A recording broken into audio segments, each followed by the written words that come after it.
You've wondered it before, haven't you? If the Earth were flat, what would gravity do? Would it still pull you neatly down, like a loyal companion at your heels? Or would it drag you sideways toward some hidden center, stretching the world into something unfamiliar, something slightly absurd? It feels wrong even to picture it, because every step you take, every breath you've ever drawn is balanced on the quiet assurance that gravity behaves the way it does. Stable, predictable, invisible. And yet, let's imagine it anyway. Imagine an Earth not curved, but stretched flat. Imagine walking toward a horizon that never bends away from you. Imagine the ground beneath your feet spreading outward like an endless table, instead of folding softly into a sphere beneath the sky. Now ask yourself, would you still feel that same familiar pull, the quiet downward tug you've trusted your whole life? Or would something shift? Would every object, your body, the air, the oceans, be drawn not down but inward, tugged toward a center that isn't beneath you but somewhere far across the plane? The thought is unsettling, because if gravity changes, everything changes. The shape of rivers, the tilt of mountains, the very breath inside your lungs. And still you keep wondering, because somewhere inside this impossible idea lies a sharper truth about the universe you already live in. So let's try to feel it. Let's place ourselves on that world. You stand barefoot, toes pressing into a cool surface, but instead of a globe beneath you there is only a spread, flat, endless, silent. You take a step forward. The ground feels steady, the air is gentle, and for a moment it seems the same as the Earth you know, until you pay attention, until you notice how down feels uncertain, as though your body is being pulled not to the ground, but at a slant towards something far away.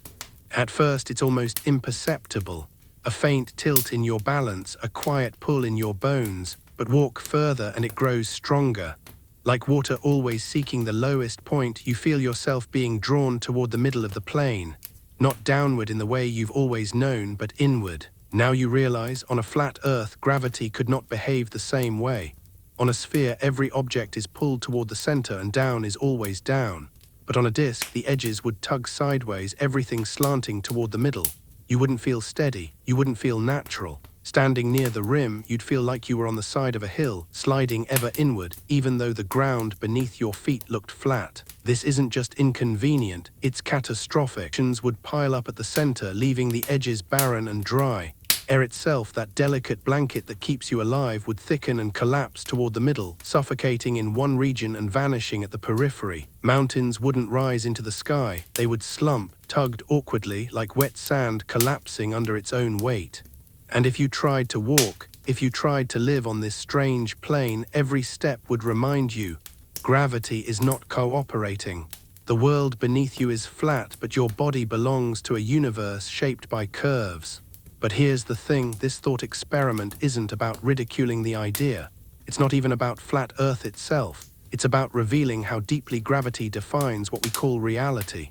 The moment you change the shape of the Earth, gravity is forced to reveal its hand. Suddenly it's no longer an invisible backdrop, it's the main character pulling the strings, deciding whether rivers flow or seas spill, whether you breathe or choke, whether this place can even exist at all. And you can feel the tension, can't you? Because the more you try to picture a flat Earth with gravity, the less sense it makes. Your intuition starts to fight you. Part of your mind says, maybe it could work. Another part whispers, no, something's off, something's breaking. That feeling is important.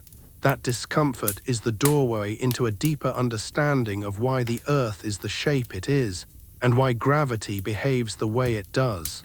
But we don't walk through doors all at once. We linger, we press our hands against them, we let the wood be heavy in our palms before we push. So let's linger here for a while longer, on this imagined plane. Stand near its edge, look across its vast expanse. Watch the sky above, the same sky you know, but somehow stranger because the world below it does not curve. Ask yourself again, where is down? Where is the center? If everything pulls inward, what does that even mean for you, standing here, trying to breathe in a world that doesn't want to hold its air? It is almost absurd, but it is also strangely beautiful, because by imagining the impossible, you begin to see the possible more clearly. By wondering about a flat Earth, you start to see why the Earth is round.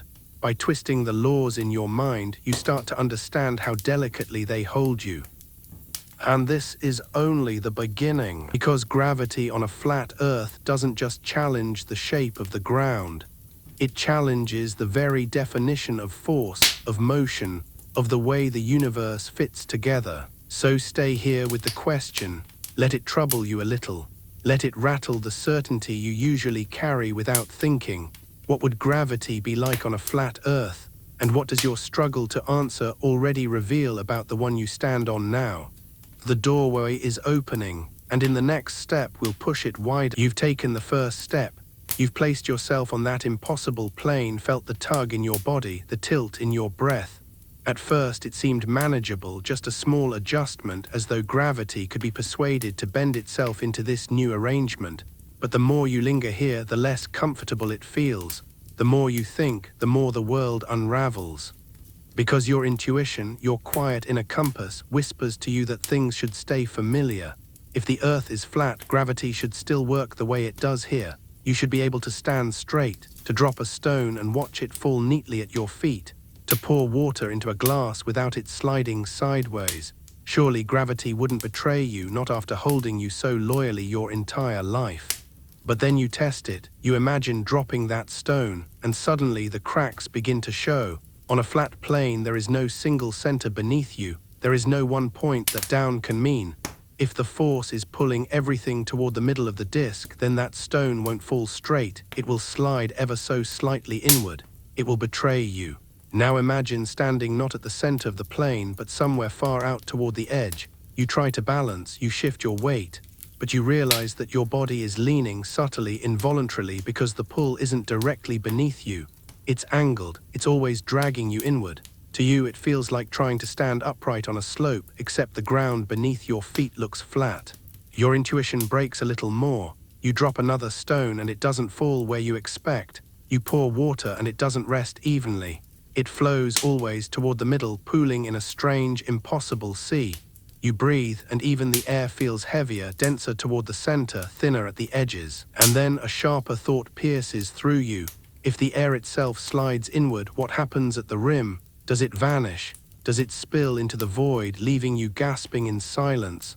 Or does it gather so thickly in the middle that the very act of breathing becomes difficult, like trying to inhale at the bottom of a deep canyon? The more you think, the more absurd it becomes.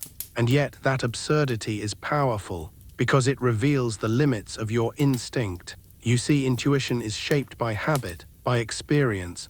You trust gravity without questioning it because you have lived with it since your first breath. You've never floated into the sky. You've never seen water climb walls. You've never had to chase air as it slipped away. To you, gravity feels like the most reliable thing in the universe. But in this imagined flat world, intuition betrays you. What you expect no longer works. You try to picture yourself walking, living, existing here, and everything slides sideways. The very laws that once held you steady now conspire against you. And perhaps the strangest thing is this: your mind fights back. It tries to smooth over the cracks. It whispers, maybe gravity could behave differently. Maybe it could just pull straight down everywhere, regardless of shape. Maybe the universe would allow that. But then another part of you counters. No, that's not how forces work. That's not how geometry behaves. A flat plane with downward gravity would mean the edges feel the pull at an angle, the surface tearing apart, matter sliding toward the middle until everything piles into a mound. Slowly, the flat Earth would collapse into something round again. The disk cannot hold. Do you feel the tension, that tug-of-war between what you want to believe and what the laws insist upon? That is the fracture of intuition. That is the quiet collapse of certainty. Now let's stretch it further. Imagine the oceans. On a round Earth, they cling to the surface evenly, pulled inward from all directions. But on a flat plane, they would drift. Water poured at the edge would not stay there, it would trickle toward the center endlessly like rain sliding toward a drain. The edges of the world would dry out, barren plains cracked and lifeless, while the middle drowned beneath a swollen ocean, too deep, too heavy, crushing everything beneath it. Imagine the atmosphere. On a round Earth, it wraps you in a blanket held close by gravity. On a flat one, it would sag. Air molecules would slide inward, thickening the skies above the center, leaving the edges thin, fragile, and eventually bare. Step too far toward the rim and you would suffocate. Step too close to the center and you would drown in the weight of air pressing on your chest. Even light feels wrong here. On a curved Earth, sunlight spills across the sphere, lighting half, shadowing half, giving rhythm to day and night. But on a flat world, what happens? How would the sun move? Would it circle overhead like a lantern, leaving the edges in a constant twilight? Would shadows stretch unnaturally, never behaving the way you know them to? Each detail you imagine makes the world less livable, less stable, less real. And yet the act of imagining also sharpens something inside you. You begin to see that the very stability of your real world depends on the marriage of shape and force. A sphere cradles gravity, but he sculpts a sphere. One calls to the other endlessly, like a dance you were born into but never noticed. And now, because you've broken intuition, because you've let yourself see how absurd gravity on a flat Earth would be, you can glimpse the deeper elegance hiding behind your real one. Still, the exercise isn't over. We can't stop here. Because if your instinct fails you in imagining a flat Earth, then perhaps it fails you in other places too. Perhaps the laws of the universe are stranger than you dare to believe, not just in thought experiments, but in reality itself. So let's push further. Let's test this broken intuition against evidence, against the weight of physics, against the quiet testimony of the universe itself. Let's stack the proof piece by piece until you can feel, not just imagine, why the world must be round and why gravity cannot be cheated. The next step is waiting. But before we walk there, linger one more moment on this impossible world. Feel its imbalance, taste its absurdity. Watch as rivers run away from the edges, as air collapses inward, as the sky itself feels warped and uneven. Try to breathe here, try to walk here, try to live here. And notice how quickly it falls apart. That is the gift of the question. By asking what gravity would be like on a flat Earth, you discover that the answer is not just inconvenient, it is impossible. And yet impossibility has its uses. Because in breaking your intuition, it prepares you for something deeper, something clearer, something truer. You've built your stack of evidence. You've seen gravity's loyalty to the sphere, the oceans clinging, the horizons bending, the stars rearranging. Piece by piece, the world you know has defended itself, showing you why it must be round. But curiosity has another face. It doesn't just accept proof, it pushes back against it. It whispers, what about the counter cases? What about the loopholes? What if gravity works differently than you think? So let's not ignore that voice. Let's turn toward it. Let's open the door and let the counter-arguments step inside. Because if they hold, they must be taken seriously. And if they fail, then their collapse becomes another kind of truth. The first counter case comes quickly. What if gravity simply points straight down everywhere? Imagine that for a moment. A flat plane, infinite or finite, and gravity falling vertically, always perpendicular to the surface. Downward no matter where you stand. Wouldn't that solve the problem? Wouldn't that allow oceans to spread evenly, air to rest gently above, stones to fall straight instead of sliding inward? At first it sounds reasonable. Your intuition wants to believe it. But then physics walks into the room and shakes its head. Because gravity is not a magical arrow pointing down, it is the pull of mass attracting mass. Every particle tugs on every other, and the combined result is always toward the center of mass. On a flat plane, that center isn't beneath your feet, it's somewhere in the middle of the disk. That's where everything is pulled. So a straight down everywhere gravity would require rewriting the law itself, breaking the very definition of attraction. It would mean gravity isn't the product of matter, but an artificial force imposed from outside, like a ceiling fan blowing air downward on everything at once. Perhaps if you allow magic, but in the physics of the universe you inhabit, it collapses. The second counter case is stranger. What if the Earth is flat, but it's constantly accelerating upward? This is an argument whispered in certain corners. The idea goes like this. Instead of gravity pulling you down, the flat Earth itself is pushing you upward. Constant acceleration, lifting you into the sky, pinning you against the surface like a passenger pressed into the seat of a rising elevator. That, they say, is why objects fall. Not because they are pulled down, but because the ground rushes up to meet them. It's clever, it makes you pause. You picture yourself standing still, yet secretly being hurled upward at 9.8 meters per second squared, never noticing because everything around you accelerates too. But again, the cracks show, because if the Earth were truly accelerating upward, you would quickly reach speeds that defy comprehension, faster and faster, approaching the speed of light. And relativity tells us you cannot accelerate forever. Energy limits forbid it. The model unravels under the weight of physics. And even if you could maintain such acceleration, other questions blade through. What about the stars, the sun, the moon? Are they accelerating too? Are they pinned to this cosmic escalator, rising in sync with the flat Earth? If not, then why do you not leave them behind, racing upward into empty space? The picture grows absurd. What began as a neat alternative spirals into contradiction. Now comes a third counter case. What if gravity doesn't exist at all? Instead of a pull, perhaps it is simply density and buoyancy. Objects heavier than air fall, objects lighter than air rise. Rocks sink, balloons float, no mysterious force required.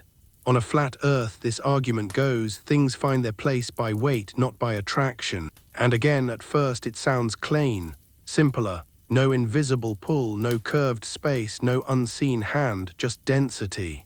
But then you test it, drop a hammer and a feather in a vacuum. On the real Earth, they fall together perfectly at the same rate, proving that mass doesn't matter. Density alone cannot explain it. Something else is at work, something consistent, universal, invisible but undeniable, gravity. And even more, density explains differences, not direction. It can tell you why a rock sinks in water, but not why the water itself doesn't drift sideways into space. Without gravity, there is no down. Without gravity, the entire idea of direction collapses.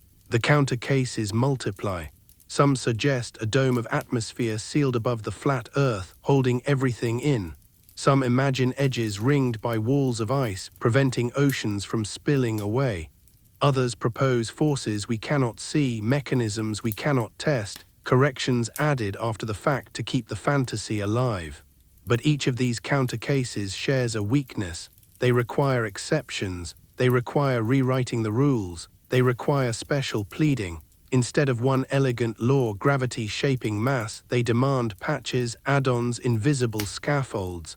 And the more scaffolds you add, the less stable the structure becomes. It is here that you feel the contrast most sharply.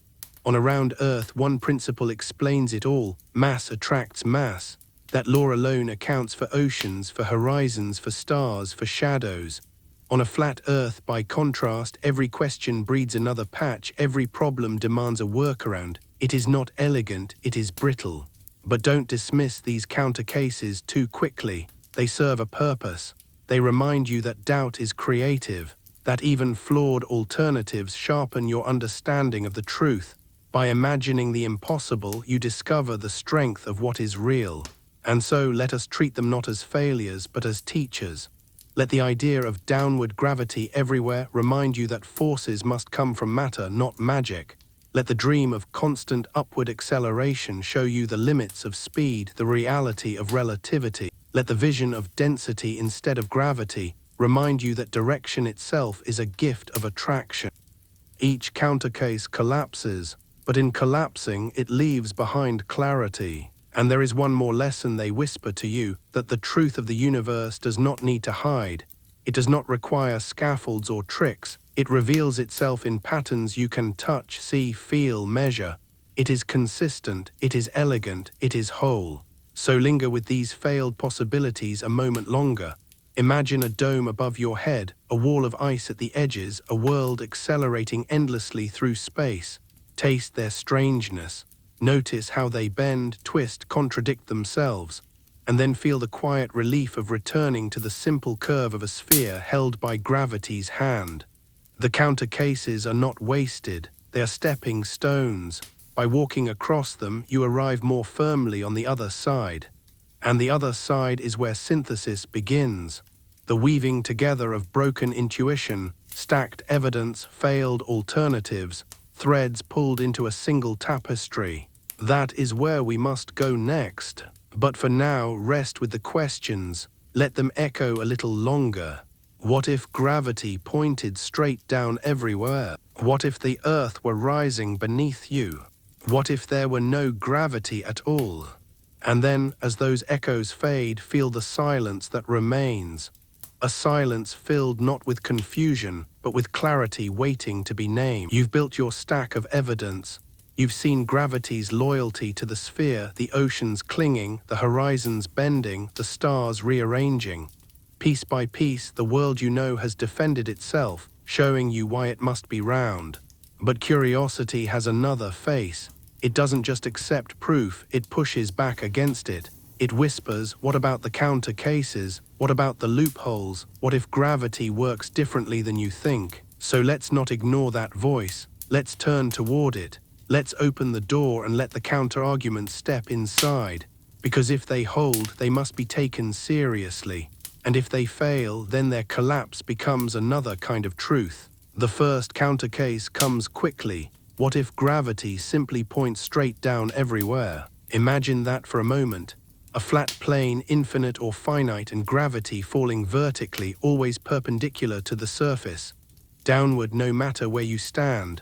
Wouldn't that solve the problem? Wouldn't that allow oceans to spread evenly, air to rest gently above, stones to fall straight instead of sliding inward? At first it sounds reasonable. Your intuition wants to believe it. But then physics walks into the room and shakes its head. Because gravity is not a magical arrow pointing down, it is the pull of mass attracting mass. Every particle tugs on every other, and the combined result is always toward the center of mass. On a flat plane, that center isn't beneath your feet, it's somewhere in the middle of the disk. That's where everything is pulled. So a straight down everywhere gravity would require rewriting the law itself, breaking the very definition of attraction. It would mean gravity isn't the product of matter, but an artificial force imposed from outside, like a ceiling fan blowing air downward on everything at once. Perhaps if you allow magic, but in the physics of the universe you inhabit, it collapses. The second counter case is stranger. What if the Earth is flat, but it's constantly accelerating upward? This is an argument whispered in certain corners. The idea goes like this. Instead of gravity pulling you down, the flat Earth itself is pushing you upward. Constant acceleration, lifting you into the sky, pinning you against the surface like a passenger pressed into the seat of a rising elevator. That, they say, is why objects fall. Not because they are pulled down, but because the ground rushes up to meet them. It's clever, it makes you pause. You picture yourself standing still, yet secretly being hurled upward at 9.8 meters per second squared. Never noticing because everything around you accelerates too. But again, the cracks show. Because if the Earth were truly accelerating upward, you would quickly reach speeds that defy comprehension, faster and faster, approaching the speed of light. And relativity tells us you cannot accelerate forever. Energy limits forbid it. The model unravels under the weight of physics. And even if you could maintain such acceleration, other questions blade through. What about the stars, the sun, the moon? Are they accelerating too? Are they pinned to this cosmic escalator rising in sync with the flat Earth? If not, then why do you not leave them behind, racing upward into empty space? The picture grows absurd. What began as a neat alternative spirals into contradictions. Now comes a third counter case. What if gravity doesn't exist at all? Instead of a pull, perhaps it is simply density and buoyancy. Objects heavier than air fall, objects lighter than air rise. Rocks sink, balloons float, no mysterious force required. On a flat Earth, this argument goes, things find their place by weight, not by attraction. And again, at first it sounds plain, simpler. No invisible pull, no curved space, no unseen hand, just density. But then you test it, drop a hammer and a feather in a vacuum. On the real Earth, they fall together perfectly at the same rate, proving that mass doesn't matter. Density alone cannot explain it. Something else is at work, something consistent, universal, invisible but undeniable, gravity. And even more, density explains differences, not direction. It can tell you why a rock sinks in water, but not why the water itself doesn't drift sideways into space. Without gravity, there is no down. Without gravity, the entire idea of direction collapses. The counter cases multiply. Some suggest a dome of atmosphere sealed above the flat Earth, holding everything in. Some imagine edges ringed by walls of ice, preventing oceans from spilling away. Others propose forces we cannot see, mechanisms we cannot test, corrections added after the fact to keep the fantasy alive. But each of these counter cases shares a weakness. They require exceptions, they require rewriting the rules, they require special pleading. Instead of one elegant law, gravity shaping mass, they demand patches, add-ons, invisible scaffolds. And the more scaffolds you add, the less stable the structure becomes. It is here that you feel the contrast most sharply. On Around Earth, one principle explains it all: mass attracts mass. That law alone accounts for oceans, for horizons, for stars, for shadows. On a flat Earth, by contrast, every question breeds another patch, every problem demands a workaround. It is not elegant, it is brittle. But don't dismiss these counter cases too quickly. They serve a purpose. They remind you that doubt is creative, that even flawed alternatives sharpen your understanding of the truth. By imagining the impossible, you discover the strength of what is real. And so let us treat them not as failures, but as teachers. Let the idea of downward gravity everywhere remind you that forces must come from matter, not magic. Let the dream of constant upward acceleration show you the limits of speed, the reality of relativity. Let the vision of density instead of gravity remind you that direction itself is a gift of attraction. Each countercase collapses, but in collapsing it leaves behind clarity. And there is one more lesson they whisper to you: that the truth of the universe does not need to hide. It does not require scaffolds or tricks. It reveals itself in patterns you can touch, see, feel, measure. It is consistent, it is elegant, it is whole. So linger with these failed possibilities a moment longer. Imagine a dome above your head, a wall of ice at the edges, a world accelerating endlessly through space. Taste their strangeness. Notice how they bend, twist, contradict themselves. And then feel the quiet relief of returning to the simple curve of a sphere held by gravity's hand. The counter cases are not wasted, they are stepping stones. By walking across them, you arrive more firmly on the other side. And the other side is where synthesis begins. The weaving together of broken intuition, stacked evidence, failed alternatives, threads pulled into a single tapestry. That is where we must go next. But for now, rest with the questions. Let them echo a little longer. What if gravity pointed straight down everywhere? What if the Earth were rising beneath you? What if there were no gravity at all? And then, as those echoes fade, feel the silence that remains. A silence filled not with confusion, but with clarity waiting to be named. You've wandered through the question. You've stepped onto the impossible plane, felt your intuition falter, watched your balance tilt. You've stacked the evidence like stones, each one firm beneath your feet. You've entertained the counter cases, walked through their strange hallways, watched their walls collapse. Now comes the weaving, because science is not just about disproving what is false. It is about drawing the threads together into something whole, something elegant.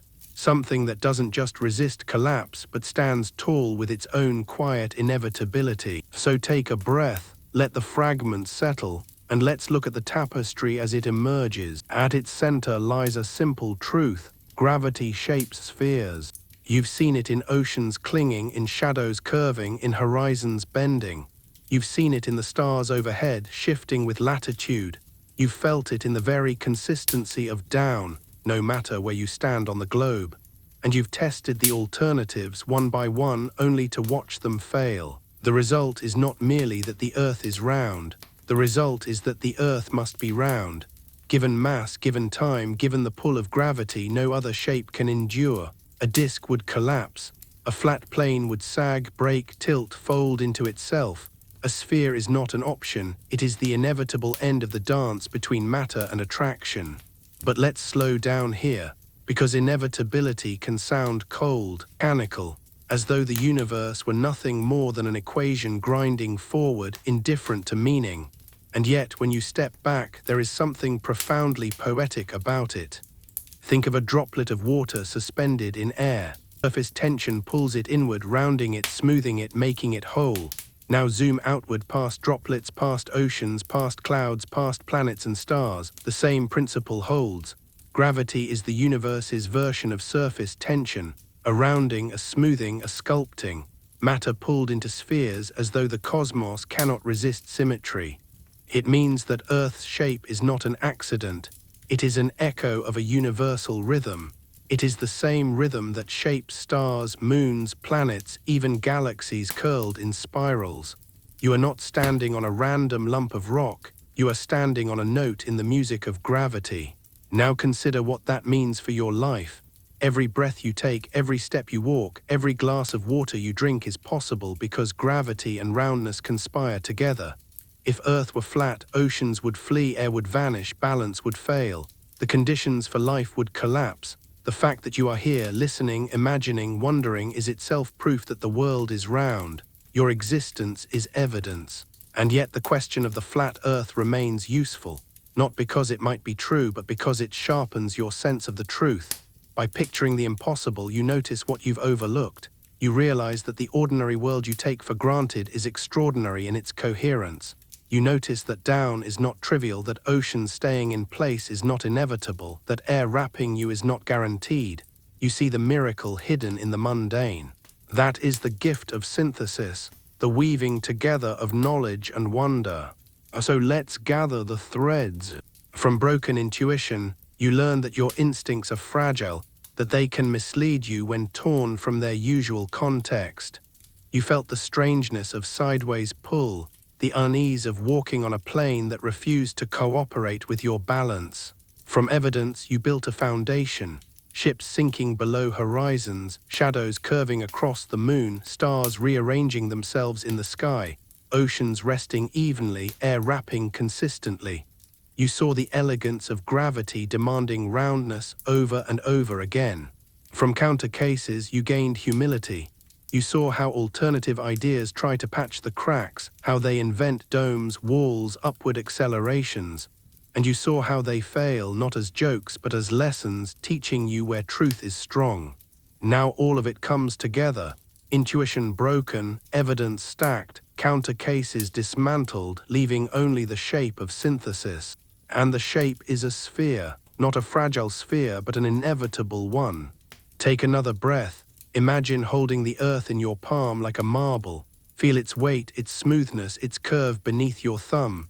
Imagine the oceans wrapped around it, the atmosphere clinging, the continents drifting slowly on its crust. Imagine it not as a flat stage beneath your feet, but as a whole spinning silently in space. There is comfort in that vision, a kind of stillness, because the round earth doesn't just explain physics, it explains you. It explains why you don't slide sideways, why the air stays with you, why the seas cradle life. It explains why you can exist at all. And perhaps this is the deeper truth hiding behind the question you began with. What would gravity be like on a flat Earth? The answer is simple. It would be chaos. It would be collapse. It would be impossibility. And so, by asking the question, you discover its opposite, what gravity is like on a round Earth. Stable, consistent, generative, the quiet architect of possibility. But even here, at the height of synthesis, there is another step. Because science, like thought itself, never ends with closure. It always opens another door, another question, another horizon. So linger here for a moment longer. Picture the sphere in your hand, feel its weight, let it spin. Let the oceans shimmer, the clouds swirl, the poles glisten with ice. Know that it is round and know why it must be round.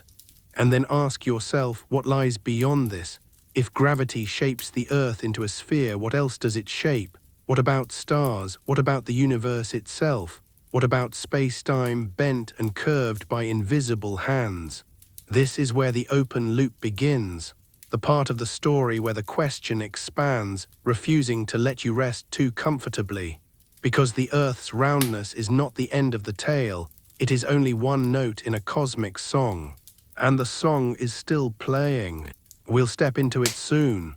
But for now, let this synthesis settle in your chest like a steady heartbeat. Gravity shapes spheres, spheres shape possibility, and you standing on one are proof of both. You've held the Earth in your mind, rounded, inevitable, sculpted by gravity's hand.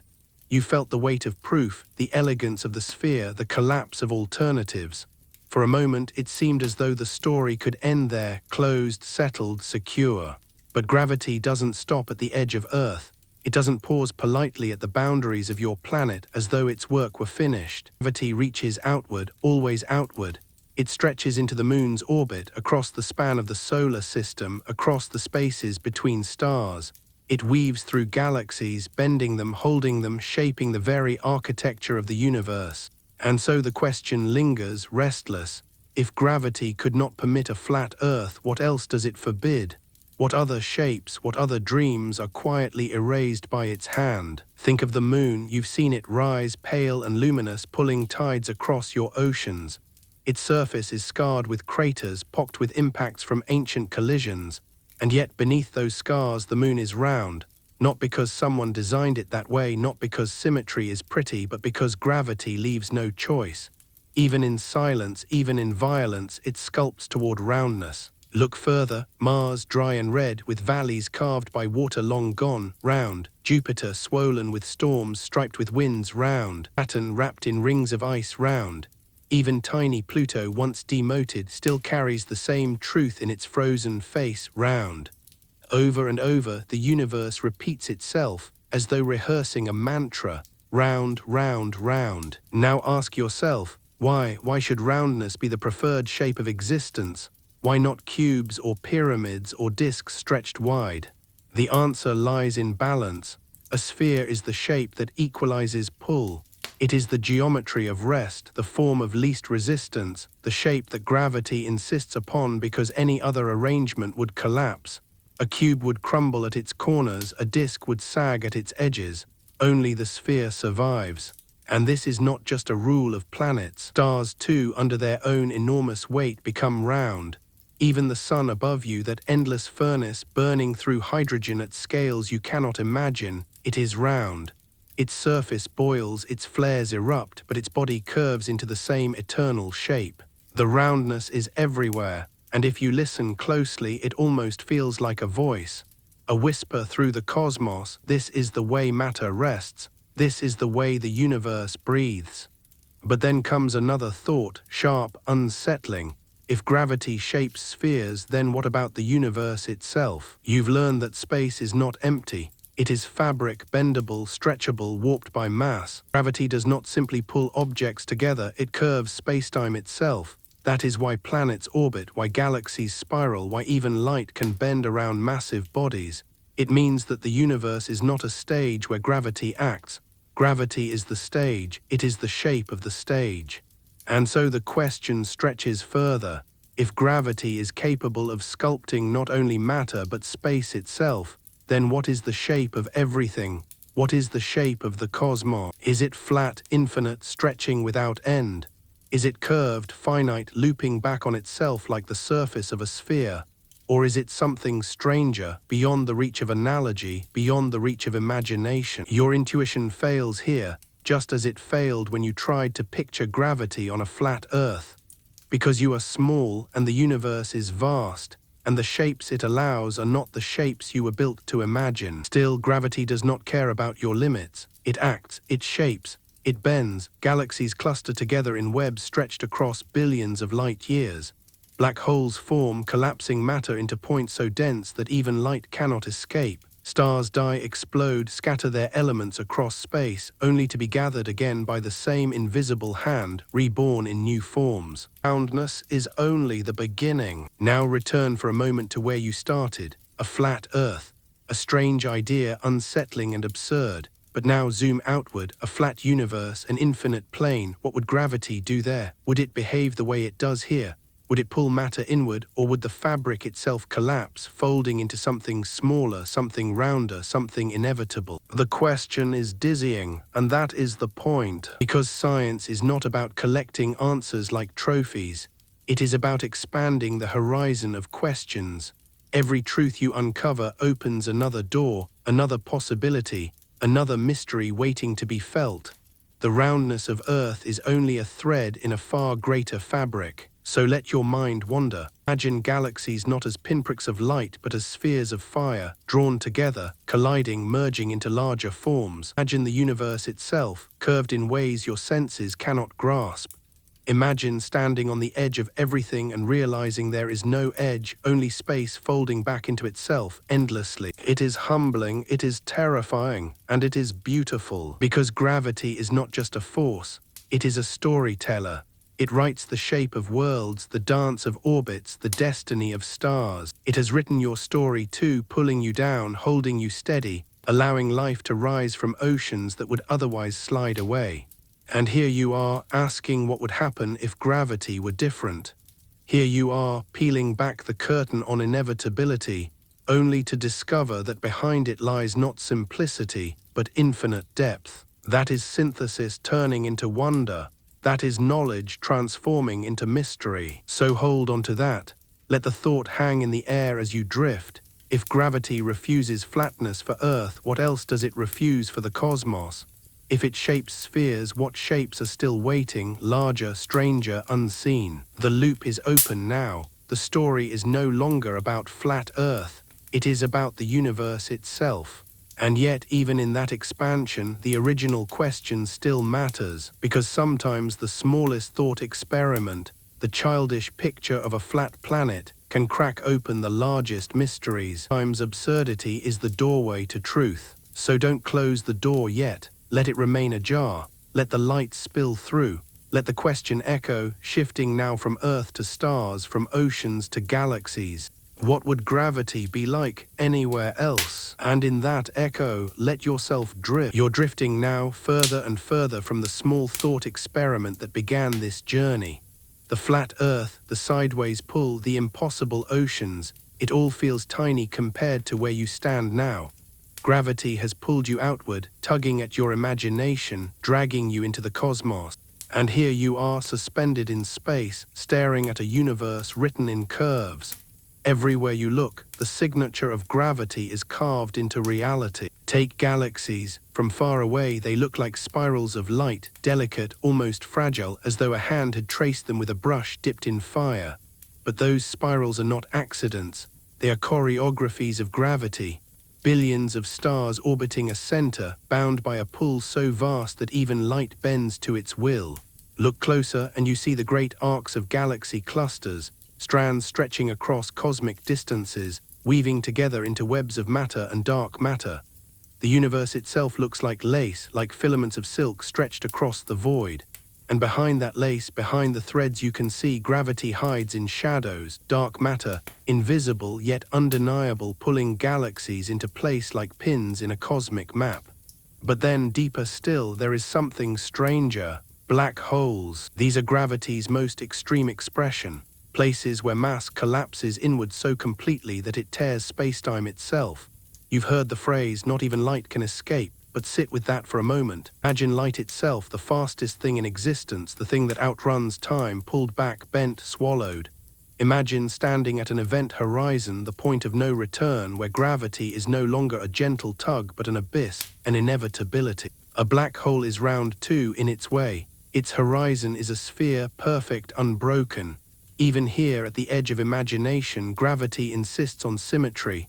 A flat black hole is impossible. A square one is absurd, only roundness survives.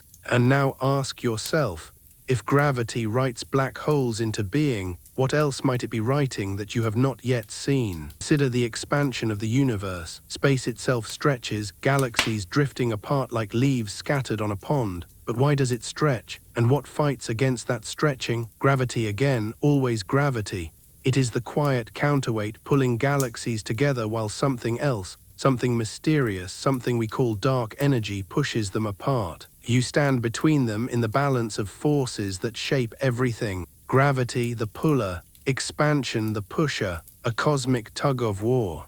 And yet here's the open question, what is the shape of the battlefield? Is the universe flat, endless, stretching infinitely into darkness? Is it curved, folding back on itself like the surface of a sphere, finite but unbounded? Or is it stranger still, something twisted, something beyond the reach of geometry? Astronomers measure, test, observe, searching for curvature in the fabric of the cosmos. And so far the answer leans toward flatness. Not flat like a table, but flat in geometry, parallel lines that never meet, space that stretches outward without bending. And yet, even this is fragile, uncertain, open to revision, because gravity whispers roundness everywhere else. Why should the universe itself be different? Why should the great sculptor choose one shape for planets, another for stars, and something entirely different for all of space? The question lingers, like a taste you can't name. And while you hold it, think of yourself again. A human, fragile, small, tethered to a round planet by an invisible pull. You feel steady, but you are not still. The Earth orbits the Sun at 30 kilometers per second. The Sun orbits the center of the Milky Way, dragging you with it at hundreds of kilometers per second. The galaxy itself drifts in a local group, a cluster pulled by the mass of others racing through space. You are always falling, always moving, always caught in the web of gravity's reach. And yet you don't feel it. To you it is silence. It is ordinary. The ground feels solid, the sky feels still, the air clings close. That is the paradox. The most powerful force in your life is also the quietest. It doesn't roar like fire, it doesn't flash like lightning. It whispers, it holds, it steadies. So when you asked what would gravity be like on a flat Earth, you were really asking what is gravity. You were asking why it behaves as it does, why it shapes, why it insists on curves, why it refuses to let you slip away. And the more you ask, the more the loop opens. Because even now, with centuries of study, with equations that predict orbits and collapses, with satellites that measure the bending of spacetime itself, the truth of gravity remains mysterious. Newton told you it was a force. Einstein told you it was geometry, the curvature of space and time. Both were right, and both left questions unanswered. Why should mass bend spacetime? Why should spacetime tell matter how to move? What is the fabric of reality, and what lies beneath it?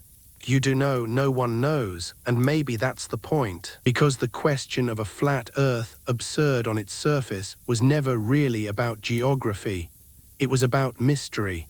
It was about pulling the thread of gravity until it unraveled into something vast. Something humbling, something infinite. So here you are, standing at the edge of the known, staring into the dark, wondering if gravity shapes worlds, if it shapes stars, if it shapes galaxies, if it shapes the universe itself. What else might it shape? Could it shape multiverses? Could it shape dimensions you cannot feel, cannot name? Could it shape the destiny of existence itself? These are not idle questions. They are the heartbeat of curiosity. They are the echoes that keep you awake even as your eyes grow heavy. And maybe that's where the comfort lies. Not in having answers, but in knowing the questions are vast enough to hold you. So drift here for a while longer. Drift among the galaxies, the spirals, the webs of dark matter. Drift at the edge of a black hole where light itself curls back. Drift through the expanding cosmos where gravity and dark energy wrestle endlessly. Let yourself feel the smallness. Let yourself feel the wonder. Let yourself feel the open loop widening, stretching, refusing to close. Because the story of gravity is not finished. It may never be finished. And that, in its own way, is beautiful. You are still drifting. The flat Earth is far behind you now, like a half-forgotten dream. What began as a playful question has pulled you, step by step, into something vast, something dizzying. Gravity has taken you by the hand and refused to let go. And now you find yourself in the middle of a paradox. Because you know what gravity does. You feel it every moment, pulling you down, holding oceans in place, spinning planets into spheres. You can measure it, you can predict it. You can build equations that launch rockets, guide satellites, land rovers on Mars. But if you ask what gravity is, the ground beneath you grows uncertain. Newton was the first to give it language. He told you that gravity is a force, a mutual pull between masses. The Earth tugs on you and you tug on the Earth. Simple, elegant. Explained the falling apple, the orbiting moon, the arcs of planets circling the sun. With it, humanity could chart the heavens, predict eclipses, reach beyond superstition into mathematics. But even Newton admitted he didn't know why. Why should one object attract another across empty space? Why should invisible hands reach between stars, tugging at each other without touching? He gave you the rules but confessed ignorance of the mechanism. "I frame no hypotheses," he said. Then came Einstein and the story bent. He told you that gravity is not a force at all, but the shape of spacetime itself. Mass bends the fabric of reality and objects follow the curves. The Earth orbits the Sun not because it is pulled, but because the Sun bends space around it and Earth is simply moving along the curve. You are held to the ground not because Earth pulls you down, but because space-time slopes inward and you are sliding along its surface. It was a revolution. Suddenly, gravity was no longer an invisible thread, it was geometry. And with Einstein's equations, you could predict things Newton never imagined. The bending of starlight, the slowing of time near massive bodies, the existence of black holes. And yet, even here, questions remain. If spacetime is a fabric, what is it made of? If it can bend, can it also tear? If gravity is geometry, what is it that curves? You can write the math, but when you press deeper, the answers blur. And then, just when the mystery seems too deep, the universe speaks again. It sends you a ripple. In 2015, scientists at LIGO, giant observatories with arms stretching kilometers long, detected something subtle. A tiny vibration, smaller than the width of a proton. A tremor passing through spacetime itself. A wave of gravity, created by two black holes colliding over 1 billion light-years away. Stop and feel that. Two invisible giants locked in orbit, spiraling inward, colliding in a burst of unimaginable violence, and the echo of that collision stretched across the universe until it shook mirrors on Earth. Not violently, not dramatically, but enough to be heard. Gravity is not silent, it sings.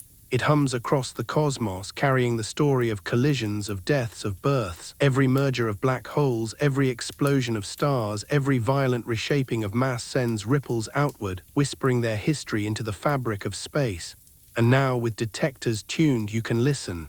You can hear the universe vibrate. This is where Newton and Einstein meet. Newton gave you the pull.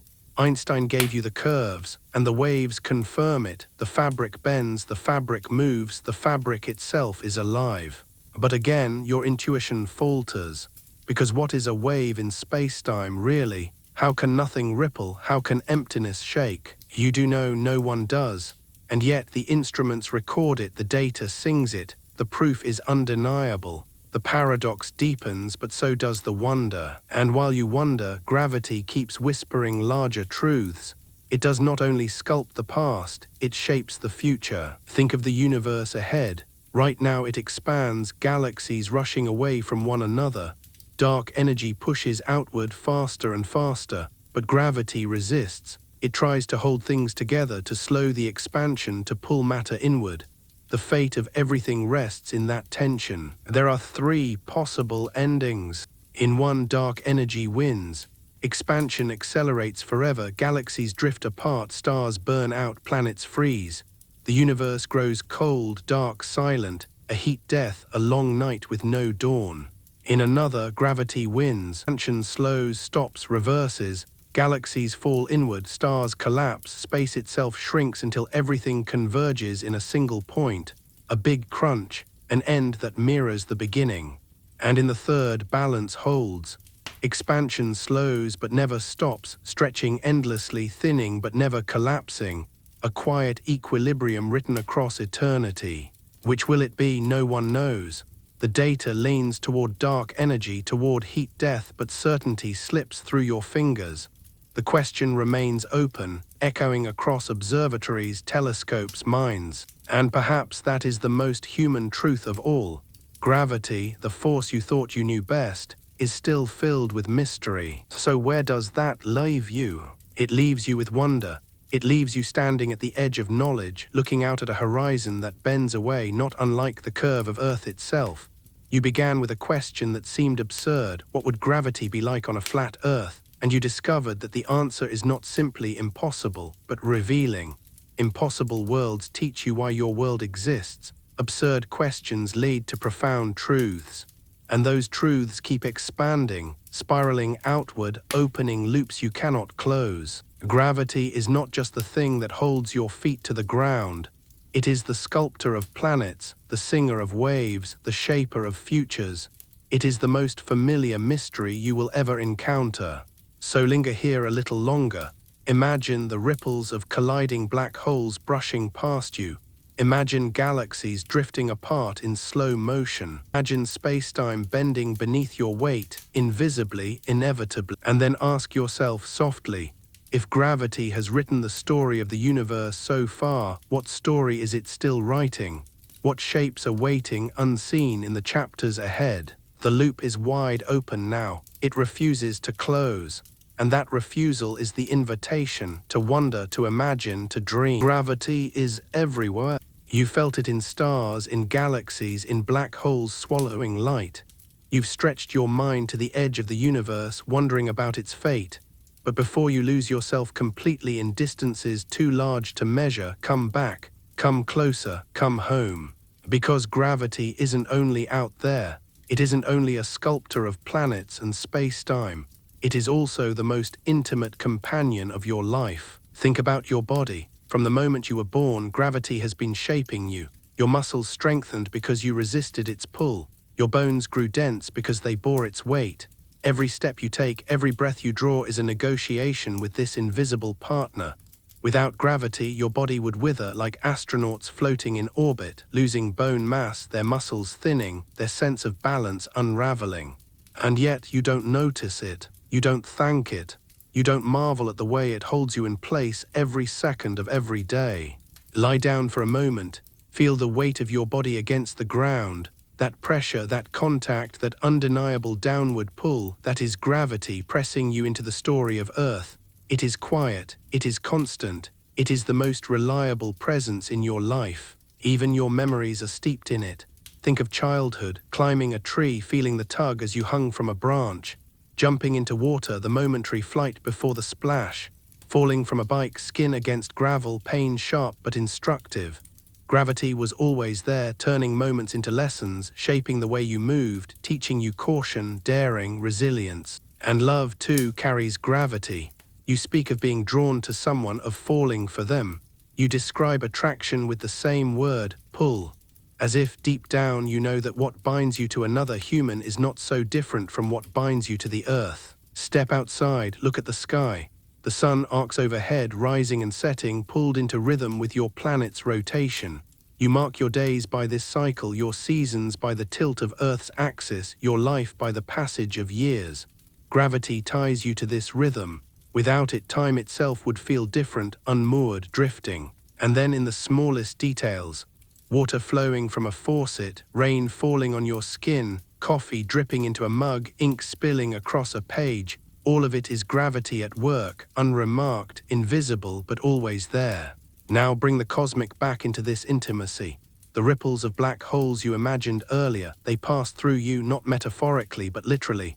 When LIGO detected those waves, they did not only shake mirrors, they shook you. Every atom in your body stretched and squeezed ever so slightly as space-time rippled. You didn't feel it, but it happened. You are not separate from the universe's grandest collisions, you are woven into them. And the fate of the universe, the heat, death, the crunch, the endless stretch, these are not abstract endings. They are your endings too, carried forward in the matter that makes you. The iron in your blood, the calcium in your bones, the oxygen in your lungs, all were forged in stars, pulled together by gravity, scattered by explosions, gathered again into you. You are a child of gravity, a child of stars, a child of curves. Pause and let that sink in.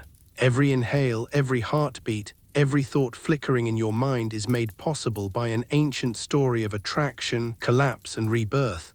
Without gravity, there would be no stars. Without stars, no elements. Without elements, no you. And yet you live most of your life forgetting it. You treat gravity as background, as silent stage. But in truth, it is the main character, always present, always shaping the scene. That is why the thought experiment of a flat Earth matters. It jolts you awake. It shows you how fragile your assumptions are, how easily the stage could collapse if the rules were different. It forces you to see what you overlook, that every comfort, every breath, every steady step depends on the roundness of your planet, on the loyalty of gravity. But there is another layer still, because while gravity holds you, it also humbles you. It reminds you of your smallness. You cannot leap into the sky and escape it. You cannot push against the ground hard enough to slip free. No matter how high you climb, no matter how far you travel, gravity is always waiting. Even astronauts launched beyond the atmosphere are still within its reach. They are not weightless, they are falling, endlessly orbiting Earth, caught in gravity's embrace. And yet that smallness is not defeat, it is connection. It ties you to every other thing. The same force that holds you to the ground holds the moon in orbit, the planets in their paths, the galaxies in their spirals. You are not separate from the universe, you are a participant in its gravity. So imagine this: you stand outside, feet planted on the ground, face turned upward. Above you, stars burn, galaxies drift, black holes collide. And between you and them, the same invisible thread stretches, connecting you across distances so vast they defy language. That is gravity's gift, not just to hold you down, but to link you to everything else. And as you stand there wondering, you realize that the question of gravity on a flat Earth has taken you far beyond its surface. It was never about maps or conspiracies or debates. It was about wonder. It was about using the impossible to glimpse the possible, to see more clearly what has always been true. You live in a round world held by an invisible sculptor, tied to a cosmic story that began before you and will continue long after. And every moment you forget it, gravity remembers. So let yourself feel it now. Let the weight of your body remind you that you are part of something vast. Let the pull of the ground remind you that you belong. Let the curve of Earth beneath you whisper that you are walking not on a flat plane, but on a sphere that spins, orbits, drifts through the dark, carrying you with it. You began with a question. Now you carry an answer, not final, not closed, but alive, open, expanding. And the loop stretches further still. Because if gravity connects you to stars and galaxies, what does it mean for the story of life? What does it mean for the rise of consciousness, for the persistence of memory, for the very act of wondering? These questions wait in the dark, patient, like stars you cannot see yet. And soon you will turn toward them. Gravity is no longer just a force in your mind. It has become a presence, a companion, a quiet architect not only of planets and stars, but of you, your body, your breath, your days. And if you listen closely, you can hear it everywhere in your biology. Start with your heart, that steady rhythm, the pulse of life pushing blood through your veins. Each beat is tuned against gravity's pull. Stand upright and your heart works harder, pumping blood upward to your brain. Lie down and the effort shifts. Without gravity, your circulation would falter, fluids would redistribute strangely, pooling in your head, clouding your vision. Astronauts experience it: puffy faces, congested sinuses, pressure behind the eyes. Your body expects gravity. It has evolved for gravity. Even your skeleton is a contract with it. Every bone carries a record of resistance, of weight borne and strain endured. Without gravity, bones weaken, calcium seeps away. Astronauts lose density, their skeletons softening as though the body itself forgets how to be solid. But here on Earth, gravity keeps your bones strong, keeps your frame upright. And your muscles, too, are stories of gravity. They grew because you needed to stand, to walk, to climb. They respond to resistance, to the invisible tug that challenges you with every step. Without it, muscles shrink, fibers thin, strength dissolves. Even your posture, shoulders, spine, neck, exists as a response to being pulled down. Without gravity, your very shape would change.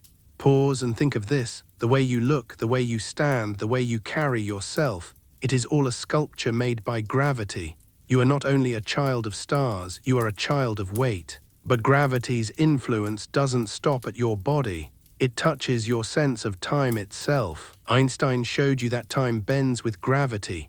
The closer you are to a massive body, the slower time runs. On Earth, this effect is subtle, almost invisible, but real. A clock at sea level ticks more slowly than one on a mountain top. Satellites orbiting above must correct for this difference, or your GPS would fail, sending you miles away from where you actually stand. So even the seconds of your life are shaped by gravity. The rhythm of your days is not uniform, it stretches and bends depending on your place in the field. Time itself carries weight. And if time bends, then so does memory, because memory is not separate from biology. It is stored in neurons, in synapses, in chemical pathways that depend on your body, your brain, your circulation. Gravity shapes all of it. The moments you recall, the laughter, the tears, the quiet afternoons are not outside its pull. They exist because gravity held you steady long enough to live them. Think of your earliest memory. Maybe it is a childhood fall, scraped knees, tears, the shock of impact. Or maybe it is a moment of wonder, lying in the grass, staring at the sky, feeling the ground firm beneath your back. Gravity was there, the silent stage, the constant companion. Without it, even memory would slip away, never anchored. And then there is perception, the way you move through the world. Your inner ear, filled with fluid and tiny hairs, tells you where down is. It gives you balance, direction, orientation. It is tuned to Earth's pull. When gravity shifts, so does your sense of self. Astronauts lose that anchor, floating disoriented, their bodies confused, their minds unsettled. You on the ground take it for granted, but every step, every gesture, every dance relies on that silent dialogue between body and gravity. So gravity is not only cosmic, it is intimate. It lives inside your pulse, your bones, your thoughts. It shapes your experience of time, your memory of the past, your movement in the present. And still, it whispers larger questions. If gravity can bend time, then what is time really? If it can sculpt your body, then are you simply an expression of its pull? If it connects you to stars, then what does that mean for your place in the universe? You speak of falling in love, of being drawn to passions, of carrying weight when life is difficult. These are not accidents of language. They are metaphors born from the truth that gravity is the template of experience. You describe emotions with its vocabulary because gravity is the first relationship you ever had. And maybe, in some quiet sense, it is also the last. Because in the end, when your body returns to the earth, gravity receives you. It pulls you back into the soil, into the cycles of matter, into the same story that began with stars. The same pull that held you upright will fold you into the ground, gently, inevitably. It is humbling, it is beautiful. And here is the strange poetry of it. Gravity does not care about you, it is not personal, it does not choose. And yet without it you could not be. It is both indifferent and essential, both ruthless and tender, both silence and song. This duality, this paradox, is what makes the question of a flat Earth so haunting. Because by imagining a world where gravity fails, you reveal how deeply it defines not just the cosmos but yourself. You are not outside of physics, you are physics made flesh. So let yourself feel that intimacy. Sit quietly. Feel the weight of your body pressing against the ground. Feel the pull that has been with you since birth and will be with you until the end. Notice how ordinary it feels, and then notice how miraculous it is. Because this ordinary miracle links you to everything else. To the oceans that rise and fall, to the mountains that resist erosion, to the planets that orbit, to the galaxies that spiral. You are part of the same fabric. You are stitched into the same curve. And maybe that is why you feel wonder at all. Maybe gravity is not just a physical law, but a metaphor that life itself carries. The pull toward meaning, the fall into love, the weight of existence. Now let the loop open wider again. If gravity holds your body, bends your time, sculpts your memories, then what happens in places where it fails? What happens in the voids between galaxies, where gravity thins, where matter is sparse, where silence is deeper than silence? What happens at the edges of black holes, where gravity is so strong that time stops, light halts, causality frays? These are not distant questions. They are the same question you began with, stretched further. What is gravity? What does it allow? What does it forbid? And maybe, just maybe, what does it mean? Hold that thought, don't close it yet. Let it remain open like the night sky above you, vast, endless, waiting. Because the story is not finished. Gravity is quiet, but it does something strange. It doesn't just hold you, it slows you. Einstein showed you this. Time itself bends in the presence of mass. The closer you are to something heavy, the slower your seconds pass. This is not theory anymore, it has been measured. Atomic clocks, the most precise instruments you've ever built, tick at different rates depending on altitude. A clock on a mountain runs faster than one at sea level. A clock on a satellite runs differently still. It means your life is not uniform. Every second you've lived has been shaped by the pull of Earth. Every heartbeat, every breath, every blink has stretched a little longer because gravity bent it. Time, the thing you thought was absolute, turns out to be pliable, elastic, woven into gravity's fabric. Think about what that means for aging. If you spend your life high in the mountains, you will age slightly faster than someone at sea level. If you orbit Earth on the International Space Station, circling fast, experiencing weaker gravity but high speeds, relativity twists time in another direction. You return home a fraction younger than those you left behind, not enough to notice, but enough to measure. Enough to prove that your body, your very lifespan, is written by gravity. So in a way, you are not simply alive, you are falling through time, stretched by the weight of the Earth, slowed by its mass. You are not just a creature of biology, but of physics. Your years are not only counted in candles on a cake, but in the curves of space-time around you. And then there is sleep. When you lie down, gravity changes its relationship with your body. Fluids shift, pressure redistributes, circulation adjusts. Your brain clears waste more efficiently during deep sleep, flushing toxins through a system that works best when your head is level, when gravity is aligned just so. Even rest, even dreams are shaped by the invisible hand. Astronauts in orbit know this differently. Floating without gravity's pull, their sleep is fractured, restless. The body craves weight, craves the anchor of downward pull. Without it, rest feels incomplete, the rhythm of night and day falters, the mind unsettles. Back on Earth, you take it for granted. The heaviness of your body against a mattress, the steady embrace of weight pulling you into the ground, whispering, you are here, you are safe, you are held. And your mind, your thoughts, your imagination, your memories, they too are bent by gravity. Not in the literal sense of neurons sliding across synapses, but in the subtler truth that consciousness is bound to the body and the body is bound to the Earth. Your perspective, your sense of up and down, your metaphors, your language are all soaked in gravity. You fall into dreams, you carry the weight of decisions, you are pulled toward passions, your emotions are described by the same vocabulary as physics. It is as though the mind cannot separate itself from the body's most ancient companion. Gravity lives in your metaphors because it lives in you. And there is another layer still, memory of place. When you return to a childhood home, you feel something hard to name. The ground feels familiar, the way the air rests against you, the slope of the earth beneath your feet. You are feeling gravity, but not in numbers or equations, in memory, in emotion. The pull of earth is the pull of belonging. Pause and let yourself feel that. Your body is not just in space, it is of space. Every thought, every dream, every heartbeat is not separate from the laws of physics, but an expression of them. Consciousness is gravity, translated through flesh. And if that is true, then think of what it means when gravity bends time.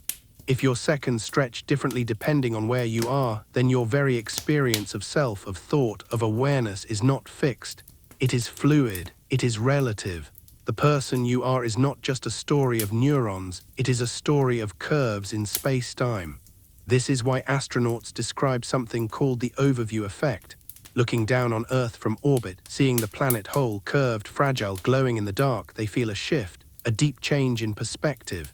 They realize the boundaries they once thought were real, nations, divisions, maps are illusions. What is real is the curve, the pull, the wholeness of a round world. Gravity shows itself not only in physics, but in the transformation of the mind. And here, in this thought, you return once more to the flat Earth question. Because on a flat Earth, none of this would be possible. Time would not bend in the same way, sleep would not settle the same, bodies would not grow strong, consciousness would not feel anchored. The metaphors of weight and pull would not exist because the experience behind them would collapse. A flat Earth would mean not only a different physics, but a different humanity. Your very sense of meaning would unravel. Instead, you live in a world that is curved, a world that holds you in its gravity, a world that bends your time and anchors your sleep. The shape of the Earth is the shape of your life. But the loop does not close here, it opens wider still. Because if gravity shapes your body, your time, your thoughts, then what about your future? What about humanity itself? What happens when you leave Earth behind, when you try to live on Mars or on stations in orbit or on worlds with different pulls, different weights, different times? Will your bones grow differently? Will your hearts adapt? Will your language change, losing the metaphors of falling and weight? Will new metaphors be born, floating, drifting, lightness, suspension? And what about consciousness itself? If your experience of self is bound to Earth's pull, what happens when you are freed from it? Will you dream differently? Will you think differently? Will you even feel human in the same way? These questions are waiting. They are not science fiction, they are science future. Already astronauts live months in orbit, their bodies changing, their minds adjusting. Already humanity is planning for Mars, where gravity is weaker, where years are longer, where the pull is not what you know. So the open loop stretches further. The question is no longer just, what would gravity be like on a flat Earth? It becomes, what will gravity mean when you live beyond Earth? And that thought lingers, heavy, beautiful, unsettling. Because perhaps gravity is not only a law, perhaps it is part of identity. And when you step into other worlds, other gravities, you may discover not only new planets, but new versions of yourself. For now, stay anchored here. Feel the pull of Earth, the bend of time, the weight in your chest. Sleep when you can, dream when you must. Remember that even your drifting thoughts are held in place by a force older than stars. Gravity does not let go. The Earth has held you all your life. Its gravity has been the constant partner in every breath, every step, every dream. You have never lived without it. You have never felt another pull. But the future is calling, and the future will not stay here. Humanity is restless. You can feel it in the way rockets rise into the sky, in the way satellites circle endlessly above, in the plans whispered for Mars, for moons, for habitats drifting in orbit. The Earth is round, yes, but it is not infinite. Sooner or later you will leave it behind, and when you do, gravity will change. What will that mean for you? Start with Mars. Its gravity is weaker, only about a third of what you know here. Imagine stepping onto its dusty soil. Your body feels lighter. Each stride carries you further. Each jump lifts you higher. At first it feels like freedom, like play. But then you notice the strain. Your muscles, no longer challenged, begin to shrink. Your bones, no longer bearing weight, begin to thin. Your heart, no longer pushing hard against gravity, begins to weaken. On Mars, your body will become something different. Perhaps smaller, frailer, perhaps more agile, less dense. Over generations, human form itself might shift. New bones, new musculature, new proportions tuned to the lighter pull. Mars-born humans may walk taller, their frames elongated, their faces subtly changed. And what of language? Already your metaphors are steeped in gravity. You fall in love, you carry weight, you feel heavy with sadness, light with joy. On Mars, where the pull is weaker, would those metaphors shift? Would a Martian poet speak of floating into affection instead of falling? Would sorrow be described not as weight, but as drift, a sense of being unanchored? Culture itself would transform. Thoughts, rituals, dances, all would change in lower gravity. Games that require strength here might require precision there. Movements impossible on Earth might become commonplace. Architecture would rise differently, taller, thinner, structures stretching upward without fear of collapse. Even music might change, rhythms tuned to the lighter steps of Martian bodies. And on the Moon, with only 1/6 Earth's gravity, the transformation would be more dramatic still. Lunar humans might be fragile, their bodies stretched, their movements slow but graceful, like underwater dancers. Life, there would be a negotiation with weightlessness, with silence, with fragility. Now imagine living in orbit, not on a planet, but on a station where gravity is simulated by rotation. There your pull would not be downward but outward, pressing you against the curved walls of a cylinder. Downward means sideways, away from the axis. Children born there would never know Earth's gravity. Their sense of orientation, their metaphors, their bodies would be entirely different. What would they call falling? What would they call home? The future of humanity will be written not only in new places, but in new gravities. And with each gravity, a new humanity will emerge. Think of the possibility. On a super-Earth, a planet larger than your own, with stronger gravity, life would be heavier. Bodies would need to be compact, dense, muscular just to stand. Tall frames would collapse, bones would thicken, hearts would pound harder, every movement would be labor. Perhaps humans there would be shorter, stronger, slower, built for endurance instead of agility. Their culture might prize patience, resilience, rootedness. Their language might be filled with metaphors of heaviness, of struggle, of strength. On a lighter world, humans might grow tall and thin, agile and quick, bounding across landscapes with ease. Their culture might prize motion, exploration, playfulness. Their metaphors might speak not of burden but of drift, of flow of air. And what about worlds with no gravity at all? Imagine a generation born in deep space in ships drifting between stars. Their bodies would adapt to weightlessness. Legs might shrink, arms might lengthen, spines might curve. They would move like swimmers, always floating, always adjusting. Their culture might abandon the idea of up and down entirely. Their architecture would not be built on floors and ceilings, but in every direction. Their metaphors would be strange to you, speaking not of falling, but of turning, not of carrying weight, but of carrying momentum. You may not recognize them as human at first glance, and yet they would be children of gravity too, children of its absence, its variations, its demands. Pause here and feel the strangeness. You began with a question about a flat Earth. You asked what gravity would be like in an impossible world. And now you are asking what gravity will mean in future worlds, real ones waiting for you. The thread is the same. Impossible or possible, gravity always forces the question, what does it mean to live in its pull? And the answer is never just physics. It is always also identity. Because gravity shapes not only the body but the soul of a culture. The rituals, the myths, the languages, the dreams, all will bend beneath its hand. Earth gave you the metaphors of falling, of weight, of burden, of attraction. Mars will give others, the moon others still, the stars new ones again. So perhaps humanity's greatest diversity will not be in skin color or language or belief, but in gravity.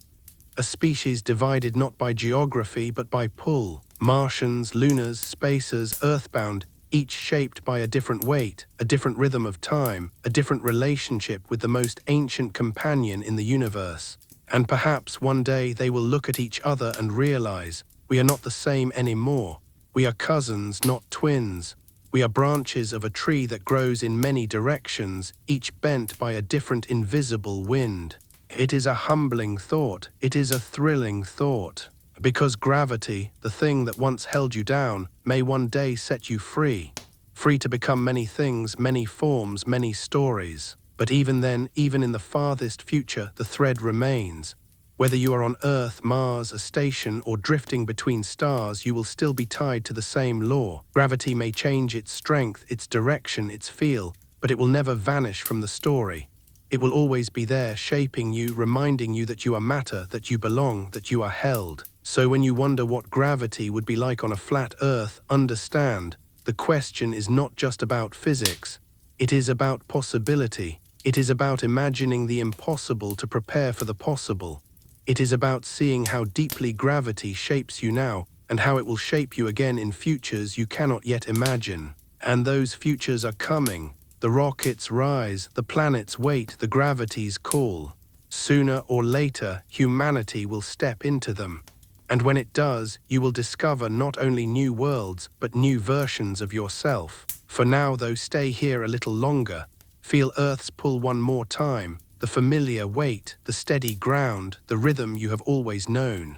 Because one day you, or someone like you, will leave it behind. You are still here, feet on Earth, weight pressing gently into the ground, but your imagination has already leapt outward. You have seen yourself on Mars, on the moon, in orbit, in ships drifting between stars, and in each place you have felt gravity shift. Sometimes weaker, sometimes stronger, sometimes simulated, sometimes absent. And with each shift, humanity changes. But let's stretch the thought further. Not just bones and muscles, not just language and culture. What happens when gravity begins to shape philosophy, spirituality, even the idea of what it means to be human? Imagine a child born on Mars. For them, the lighter pull is not strange, it is natural. Earth's gravity would feel heavy, oppressive, almost alien. Earth stories of falling in love, of carrying weight, would seem odd, metaphors born of a different body. A Martian poet might instead speak of drifting toward love, of losing orbit, of being caught in another's pull. Language would change because experience would change. And with new language comes new thought. If your metaphors shift, your philosophy shifts. On Earth, weight is a symbol of seriousness, of responsibility. To bear a heavy burden is to be noble, to be light is to be careless. But on Mars, where heaviness is rare, perhaps the values invert. Perhaps lightness becomes noble, adaptability, fluidity, resilience. Perhaps heaviness becomes the burden, the curse. Over time, whole cultures could divide not just in accent or custom, but in worldview, in metaphor, in meaning. Gravity itself would be the teacher, the philosopher, the hidden author of belief and spirituality. On Earth, religions have always been tied to the sky. The sun, the moon, the stars, celestial bodies that rise and fall above you. You look upward to pray, you kneel downward to ground yourself. Your rituals are shaped by the pull of Earth. But imagine rituals on Mars. The sun is smaller, the days longer. Moons rise and fall at odd intervals, never matching the rhythms you know. Gravity's weaker pull would make kneeling feel different, prostration lighter, standing taller. A Martian faith might describe the divine not as a weight pressing upon the soul, but as a vastness, an openness, an invitation to drift. On a super-Earth where every step is heavy, where every motion is labor, spirituality might evolve differently still. The divine might be imagined as strength, endurance, gravity itself personified as the God who both burdens and sustains. To live there would be to worship weight. And in orbit where there is no up or down, where you float endlessly, what would prayer mean? Would you face outward to the stars? Would you anchor yourself with straps and kneel sideways, redefining devotion in weightlessness? Or would you abandon direction altogether, seeing divinity not in one place but everywhere, all around, in every axis? Different gravities, different theologies, different pulls, different gods. And then comes the question of identity. If Martian humans grow taller and thinner, if lunar humans grow fragile and delicate, if super-Earth humans grow dense and powerful, at what point do they stop calling themselves the same species? At what point does gravity divide humanity into many humanities? Imagine a summit centuries from now. Delegates from Earth, Mars, the Moon, orbital colonies, super-Earth outposts, all gathered in one place.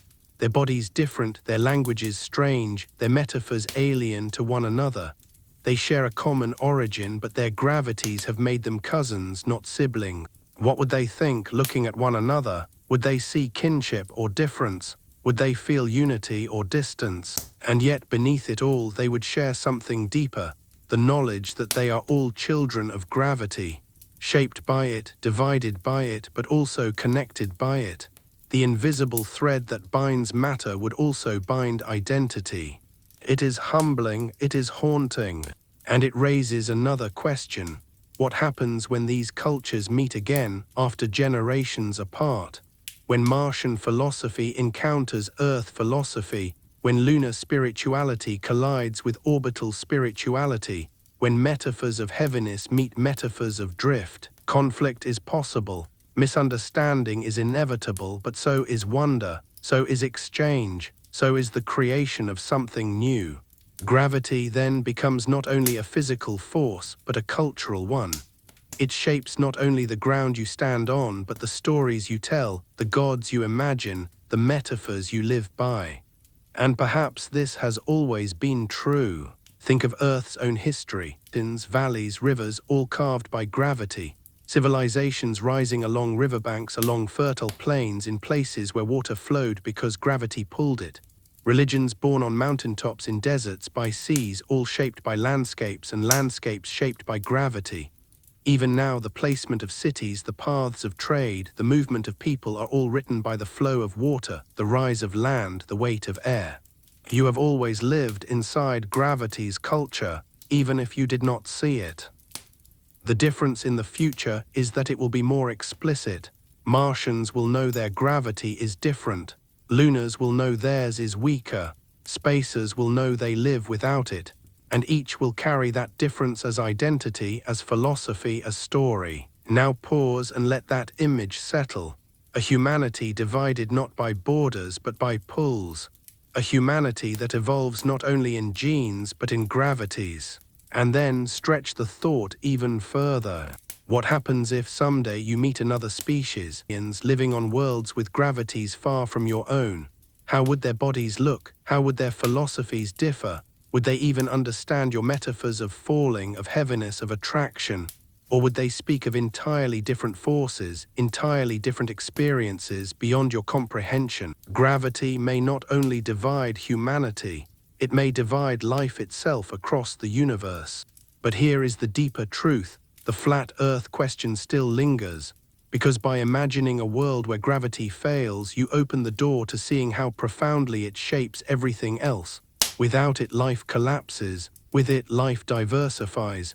Gravity is the axis around which not only planets but identities spin. So linger here. Imagine Martians drifting, lunars fragile, super-Earth humans dense, spacers floating. Imagine their philosophies, their prayers, their metaphors. Imagine the summit of gravities, the gathering of cousins. And know that even in their differences, they are bound together by the same cosmic thread. Because gravity, at its heart, is connection. It is what holds planets to stars, stars to galaxies, galaxies to webs. It is what holds oceans to shores, air to earth, you to the ground. It is what will hold humanity together, even as it divides you into many forms. And that perhaps is the quiet poetry of it. Gravity is both division and union, both difference and sameness, both separation and belonging. So as you drift here, let the thought expand. You are not only a child of Earth, you are a child of gravity. And one day, when your descendants walk other worlds, they will be too. You've walked far from the flat Earth now. The thought experiment that began as a strange question has stretched into futures of humanity, into Martian bodies, lunar cultures, orbital metaphors. You've imagined new philosophies, new religions, new languages, all written by gravity's hand. But gravity's story is not finished with humanity, not even close. Its reach extends far beyond you, far beyond Earth, far beyond the Milky Way itself. Because there is more out there than what you can see. Look up at the night sky. The stars you see are bright, but they are only a fraction of what exists. And even among what exists, only a fraction reveals itself. Most of the universe is invisible, not because your eyes fail, but because matter itself hides. Scientists call it dark matter. It does not glow, it does not shine, it does not interact with light at all. You cannot see it, cannot touch it, cannot taste it. And yet it is there, its gravity betrays it. Galaxies spin faster than they should. If they contained only the stars and gas you see, they would fly apart, their arms unraveling into space. But they don't. They hold together, bound by a gravity that cannot be explained by visible matter. Something unseen pulls at them, enfolds them, holds them in shape. That something is dark matter. Imagine a halo of it around every galaxy, an invisible cocoon of gravity. Imagine filaments of it stretching across the universe, connecting clusters of galaxies like beads on threads. The cosmic web is not made of stars. It is made of this hidden matter, this unseen sculptor. Dark matter is the quiet majority. For every ounce of ordinary matter, every atom in your body, every planet, every star, there are 5 ounces of dark matter. You are the minority. What you can see is the exception, not the rule.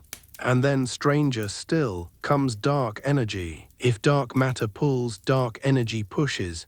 It is the name we give to the unknown thing that drives the expansion of the universe, stretching space itself. Without it, gravity would slow the cosmos, maybe even reverse it. But with it, the expansion accelerates. Galaxies drift apart faster and faster, carried on a tide you cannot see, cannot grasp. Together, dark matter and dark energy make up about 95% of everything. Ordinary matter, the stars, the planets, you make up less than 5. You are a footnote in the universe's ledger, a sliver, a whisper. Pause here and feel the humility of that. The universe is not mostly what you see, it is mostly what you don't. And yet you can sense it, not directly, not with your eyes or hands, but through gravity. Galaxies spin too fast, space expands too quickly. Those in the data, whispers in the math, betray the existence of the unseen. Gravity, once again, is the revealer. It is the only reason you know dark matter and dark energy exist. Without gravity, they would remain invisible forever. But through its pull, its bending, its shaping, the hidden becomes known. Think of that. Gravity is not only a sculptor, it is also a translator. It takes what cannot be seen and turns it into something you can measure. It whispers secrets about the unseen universe, one curve at a time. And so the flat Earth question stretches again.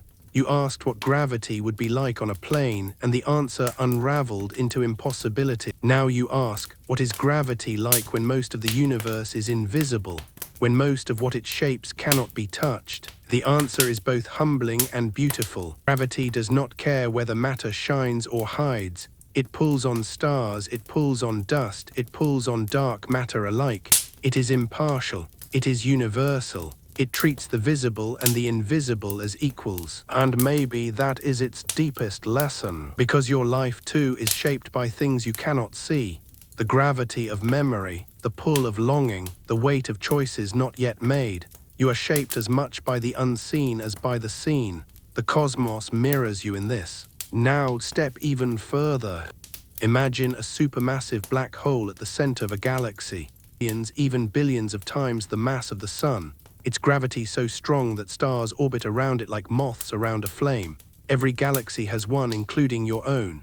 At the heart of the Milky Way, hidden behind dust and stars, lies Sagittarius, a black hole 4 million times the sun's mass. You orbit it. Every star you see at night orbits it. You are bound to it, though you cannot see it. Black holes are paradoxes made flesh.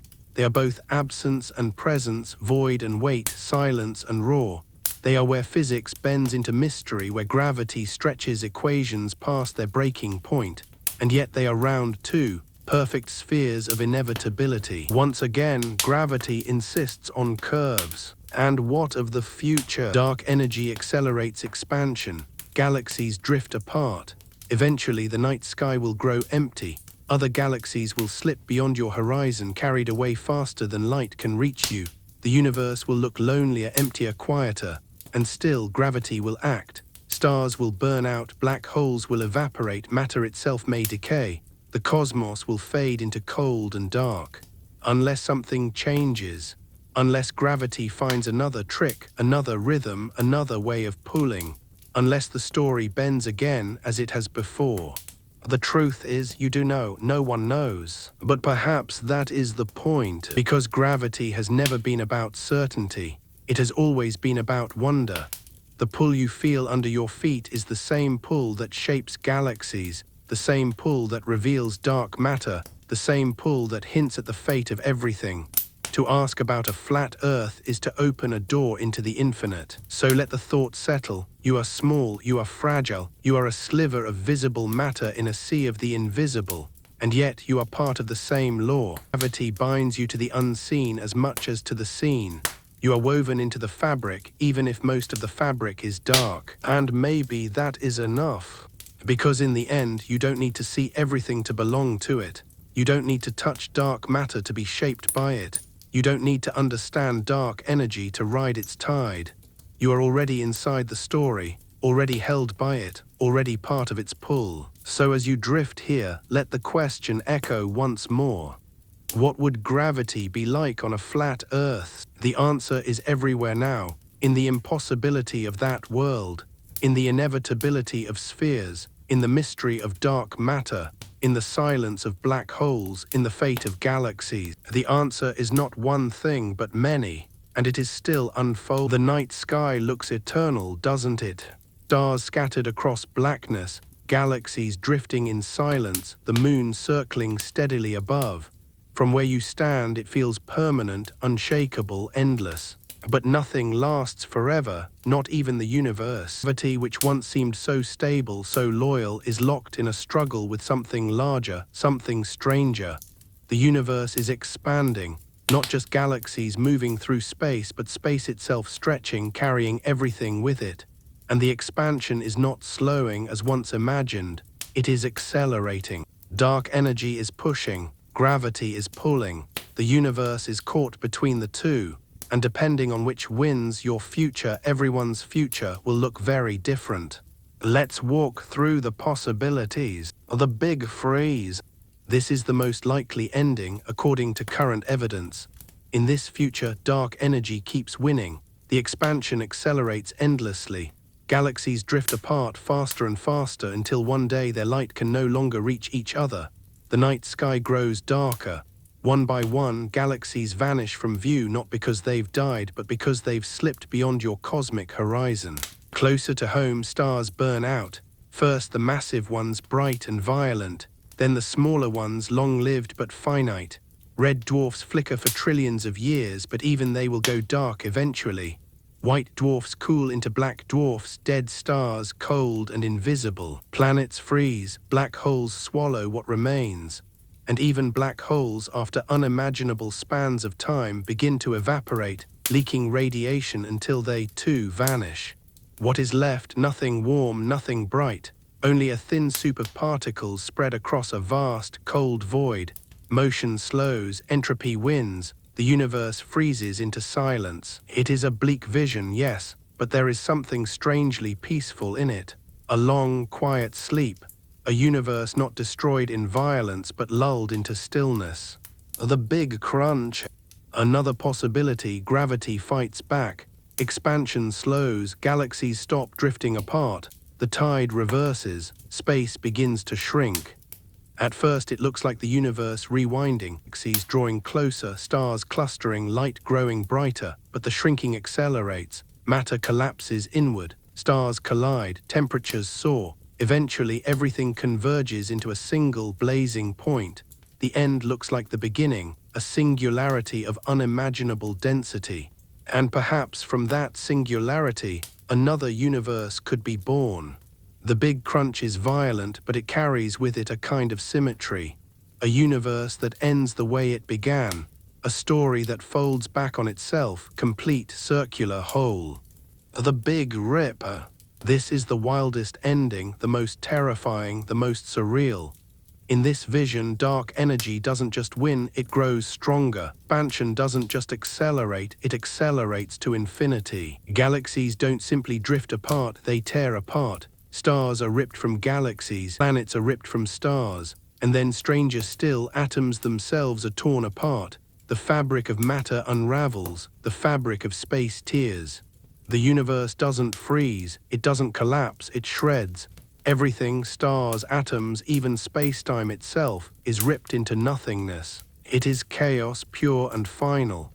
And yet, even here, there is a strange beauty. The ultimate lesson that nothing, not even the laws of physics as you know them, lasts forever. The Big Bounce. And then there is another possibility, more hopeful, more cyclical.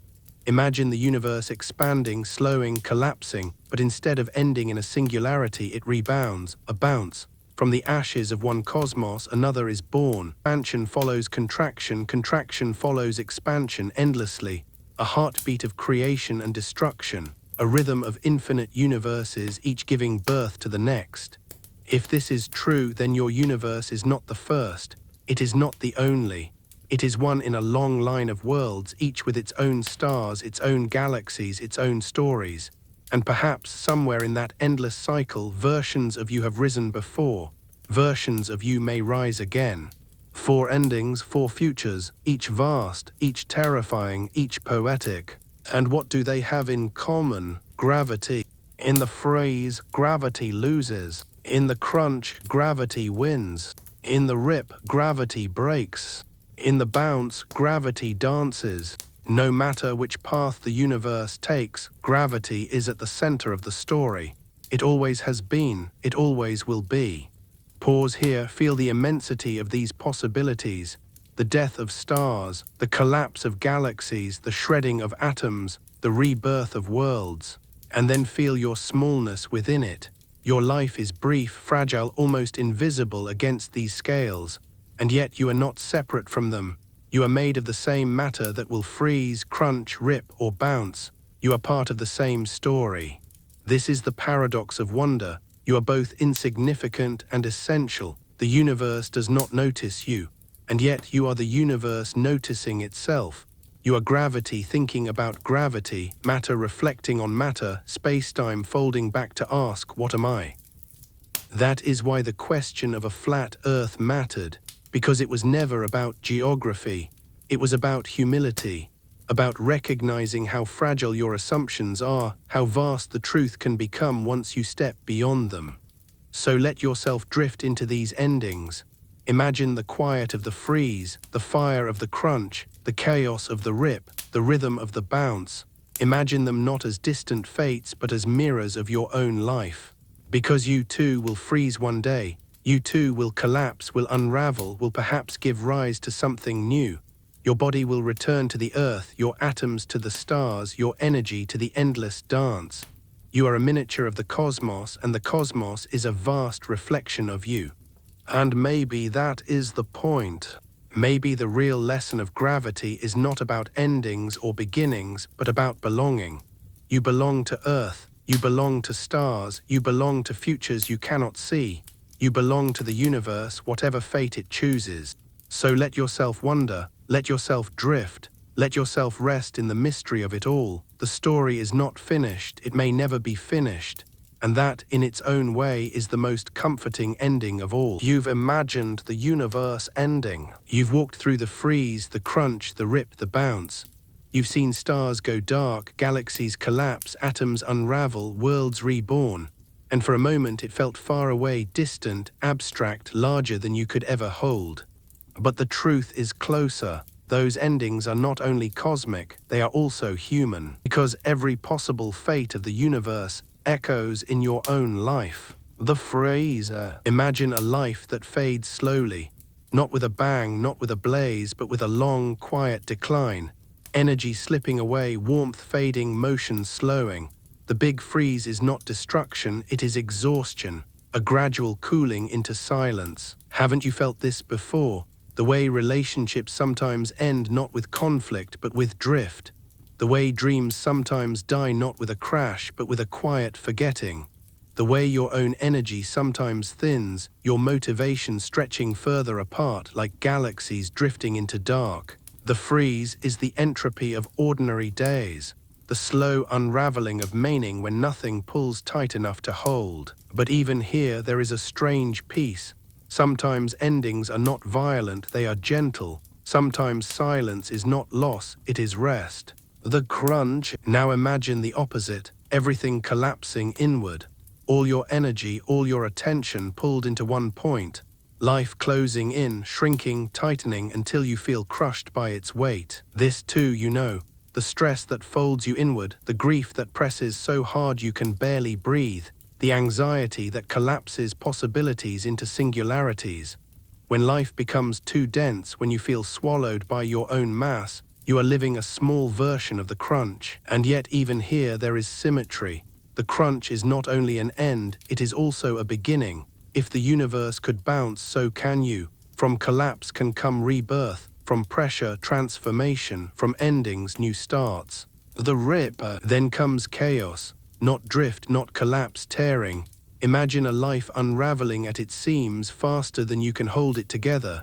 Friendships shattering, health breaking, hands ripped apart by forces beyond your control. That is the big rip in miniature. Not gentle, not patient, brutal, sudden, final. You felt versions of this too. The unexpected phone call, the accident, the sharp break that splits life into before and after.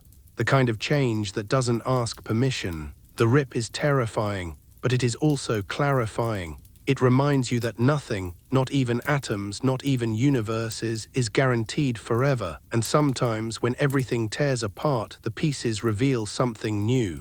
The bounce, and then hope, not silence, not collapse, not shredding, but rhythm.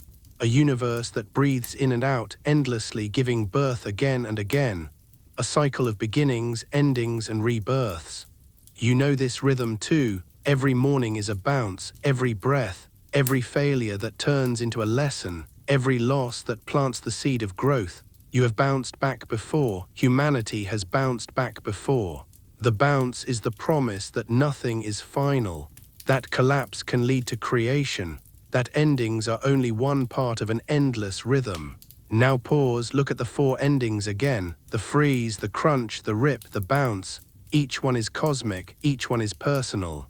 The freeze whispers of drift and silence, the crunch of collapse and rebirth, the rip of chaos and clarity, the bounce of rhythm and return. Do you see how the universe mirrors you? How its possible fates are already written in your small life? You are not separate from the cosmos, you are its echo, its miniature, its reflection. And perhaps this is why you feel awe when you hear these stories, because in them, you recognize yourself. The flat earth question feels so far away now, and yet it was the doorway. By asking what gravity would be like in an impossible world, you forced yourself to see what gravity means in this one. And from there, you walked outward into galaxies, into black holes, into dark matter, into the death of everything. But now you see that the question wasn't about Earth at all. It was about you. About how the universe lives inside you, how its endings are your endings, how its laws are your metaphors, how its gravity is your anchor. So let yourself feel it deeply. Lie back for a moment. Imagine your own life as a universe. Imagine its freeze, its crunch, its rip, its bounce. See the patterns, the echoes, the parallels. See how the same physics that governs galaxies governs your days. See how the same laws that sculpt stars sculpt your thoughts. And then imagine the future. The universe may freeze, it may crunch, it may rip, it may bounce. You don't know, you may never know. But what you do know is this: right now you are part of it. Right now you are alive inside it. Right now you are gravity thinking about gravity, matter reflecting on matter, time wondering about itself. That is enough. So when you ask what would gravity be like on a flat earth, understand that the question was never only about physics. It was about possibility, about reflection, about using the absurd to uncover the profound. And the profound is this: you belong to Earth, to gravity, to the universe, to endings and beginnings alike. The story is still open, the loop is still wide, and the pull is still with you. You've walked through endings. You've seen the universe freeze, crunch, rip, and bounce. You've mirrored those possibilities in your own life, felt their echoes in your breath, in your memories, in your losses and renewals. But the story of gravity does not end with metaphors. It stretches further into places where physics itself falters, where the laws you trust begin to break. Now you must step closer to the edge of the abyss, the black hole. A black hole begins simply. A star, massive and proud, burns for millions of years. Its nuclear furnace fights against gravity, fusion pushing outward, gravity pulling inward. For as long as the star burns, balance holds. But nothing lasts forever. The fuel runs out, fusion falters, and gravity, patient and relentless, takes over. The star collapses inward, crushing itself under its own weight. If the star is heavy enough, no force in the universe can stop it. The collapse continues until the matter is so dense, so compressed, that even light cannot escape. That is a black hole, not an object, but a place where escape is impossible. And here, gravity becomes more than a pull. It becomes a horizon. Stand at the edge of a black hole if you could, and you would find the event horizon, the boundary between what can return and what is lost forever. Cross it, and you do not fall into darkness. You fall into silence. Not even light can tell your story anymore. Pause and imagine that. You are standing on the edge of everything you know, looking into a place where the very fabric of reality bends. Space curves so steeply that every path leads inward. Time slows, stretched by the immense pull. To someone far away, you appear frozen, paused at the edge forever. But to you, crossing the horizon feels quick, inevitable. Inside, the equations break. The singularity waits, a point of infinite density where physics as you know it collapses. Einstein's geometry cannot describe it. Newton's force cannot explain it. Even the quantum rules you trust blur into nonsense. A black hole is not just a thing, it is a question. And yet, black holes are everywhere. At the heart of galaxies, supermassive black holes anchor billions of stars. Your own galaxy spins around Sagittarius, a asterisk, a monster 4 million times the mass of the Sun. Far away in galaxies larger and older, black holes sit heavier still, billions of times more massive. Some shine as quasars, blazing with the heat of matter falling in, brighter than whole galaxies combined. Others hide in silence, invisible but undeniable. The universe is littered with these abysses, and through them, gravity reveals its most extreme face. But here is the paradox. Black holes are not only destroyers, they are creators of order. Without the black hole at the Milky Way's center, your galaxy might not hold together. Without the anchors of gravity at galactic hearts, stars might drift apart. Black holes in their silence give galaxies shape. They are not just ends, they are architects. And they may be storytellers too. In 2019, for the first time, humanity saw the shadow of a black hole. The Event Horizon Telescope captured the glowing ring around M87 asterisk, a supermassive giant 55 million light-years away.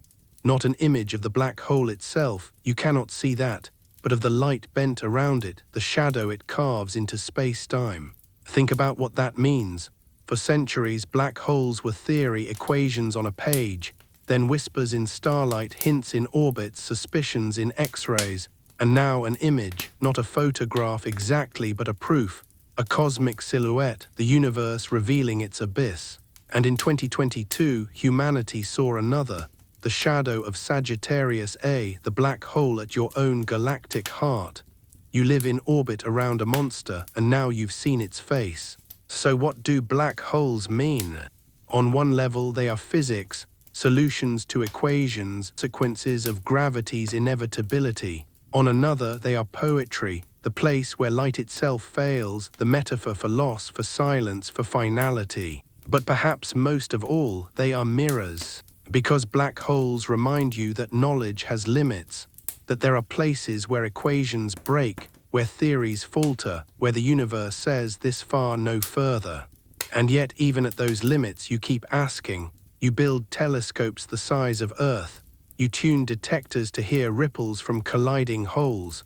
You imagine wormholes, bridges through space-time, tunnels from one universe to another. You let your wonder push against the silence. That is the paradox of the abyss. It swallows light, but it also creates vision. It hides, but it also inspires. Now stretch the thought further. What if black holes are not only ends, but beginnings? Some theories whisper that inside a black hole, beyond the singularity, another universe might form. That every black hole is a seed, a womb, a passage. That your universe itself might be the inside of another's collapse. It sounds fantastical. It may be wrong, but it is worth imagining, because imagination is how you inch closer to truth. And so you wonder, if gravity shapes spheres, if it shapes galaxies, if it shapes time, then what does it shape inside the abyss? Does it end stories, or does it fold them into new ones? The answer is hidden, but the question is enough. Now pause again, feel where you are. You began by asking what gravity would be like on a flat Earth. A playful question, a strange thought experiment. And now here you are, standing at the edge of a black hole, asking what gravity means when it pulls space-time itself into silence. This is the journey of wonder, from the absurd to the infinite, from the impossible to the unspeakable. And through it all, gravity has been your guide. So linger at the horizon a little longer. Imagine the glowing ring of light swirling, falling inward. Imagine time slowing, bending, freezing. Imagine the silence inside. And then imagine yourself, a small creature on a small planet held down by a quiet pull, looking into the deepest questions the universe can offer. That is the gift of gravity, not just to hold you but to invite you, not just to sculpt matter but to shape meaning, not just to exist but to inspire. The story is not finished. The abyss is not the end. The loop is still open. And you are still falling into it. You are still at the edge, still standing on the horizon of the black hole, staring into the place where light itself vanishes. You felt the weight of it, the inevitability, the silence. But the questions are only deepening. Because falling into a black hole is not just about endings. It is about paradoxes. Imagine this, you drop a book into the abyss. Maybe it's a novel, pages bent, ink fading. Maybe it's a diary filled with your handwriting. Maybe it's a textbook dense with equations. Whatever it is, you let it fall. From the outside, you watch it drift downward, slower and slower as it nears the horizon. To you, it never quite crosses. It freezes, suspended in time, its light stretched thinner and thinner until it fades into invisibility. But if you fall with it, if you cling to the book as you cross the horizon, it does not freeze. It falls with you quickly, inevitably, inward. From your perspective, it crosses. From an outsider's, it never does. Two perspectives, two truths, both real, both incompatible. Already, your intuition begins to falter.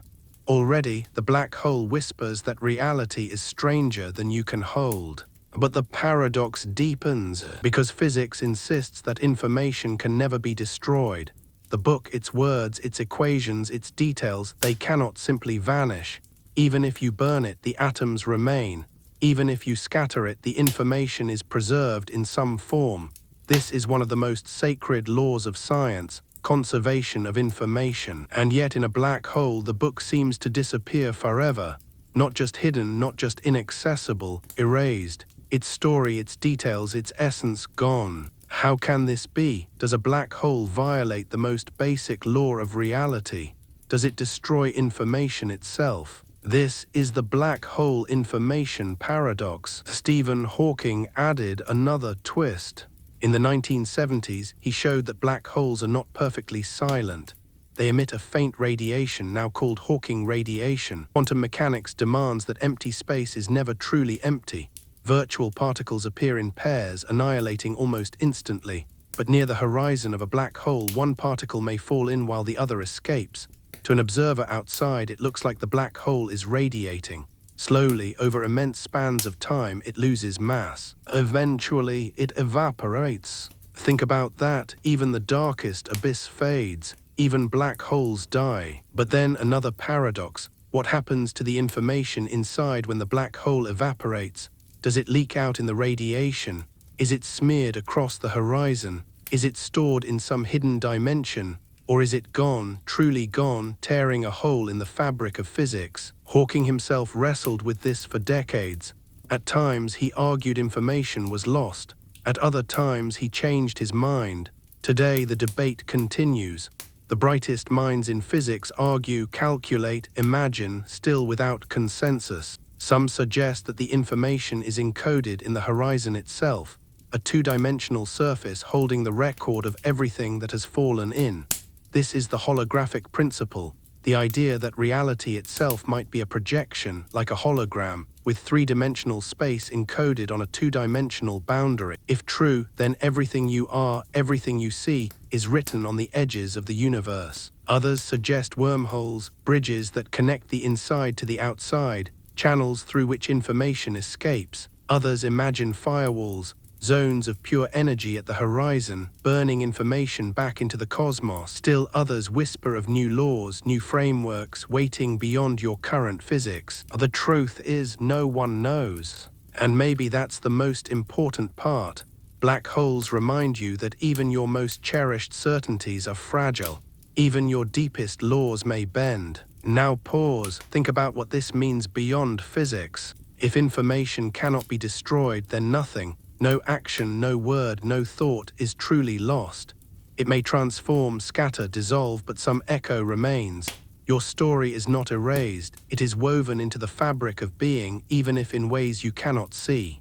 And if black holes threaten that law, if they raise the possibility of true erasure, then they are not only scientific puzzles, they are existential threats, because they make you ask, what does it mean for something to vanish? What does it mean to be lost forever? Perhaps that is why they haunt you so deeply, because on some level the black hole is not just out there in distant galaxies. It is inside you, in every memory you fear forgetting, in every person you've lost, in every silence that feels final. The black hole is the metaphor for absence, for loss, for the terrifying possibility that some things do not return. And yet Hawking radiation whispers another story. The abyss is not final, it fades, it releases, it transforms. Even black holes are not eternal. And if that is true, then maybe nothing is truly gone. Maybe information, like memory, like love, finds strange ways to persist. So you linger here, caught between paradox and poetry. You imagine the book falling into the hole, its pages vanishing. You imagine the horizon recording it, encoding its story on a surface of light. You imagine the black hole evaporating over trillions of years, releasing the book in whispers of radiation, scattered but preserved. You imagine the possibility that nothing is ever lost, only transformed. And then you imagine yourself, your memories, your words, your life. Perhaps they too are written somewhere, not erased but rearranged, waiting in some cosmic archive you cannot yet reach. Black holes may be destroyers, but they may also be librarians. From the flat Earth to the black hole, from absurd thought to ultimate paradox, gravity has carried you here. And now you see it clearly. Gravity is not only a force, it is a question, it is a challenge, it is an invitation. Step too close to its edge and your intuition falters. But faltering is how you grow.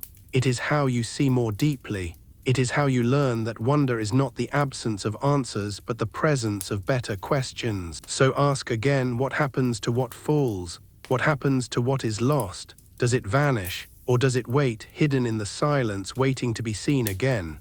The universe does not answer, not yet.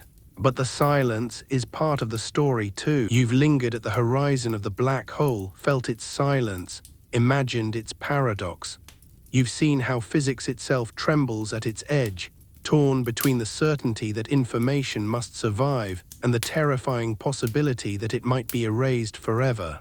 And now you realize, this isn't just a question about stars or books thrown into the abyss.